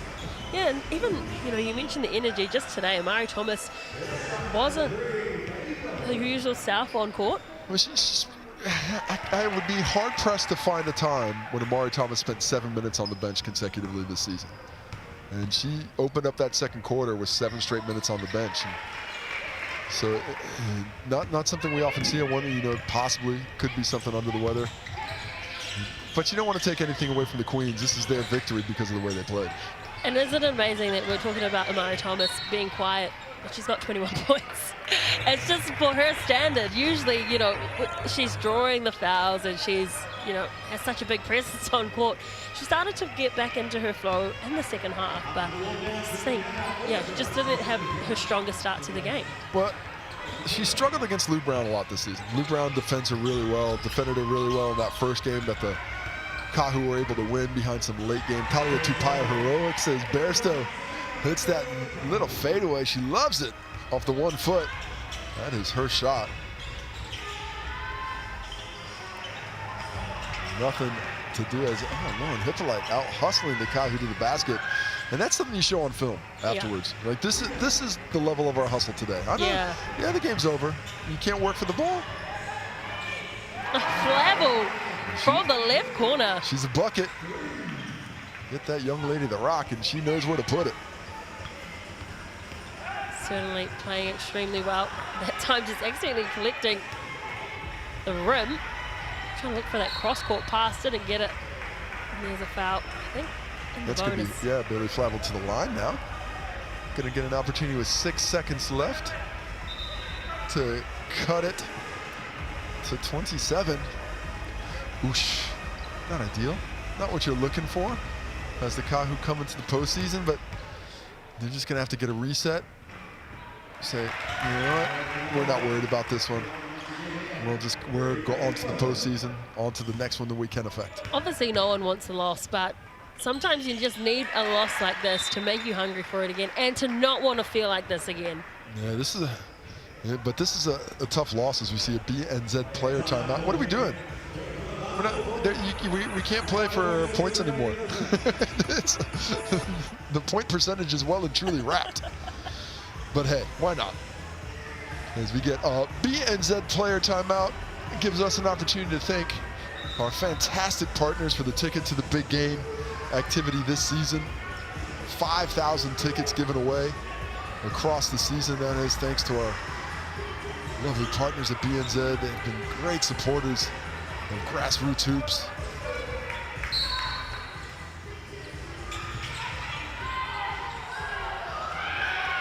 The final play is a goodie as well for the Queens.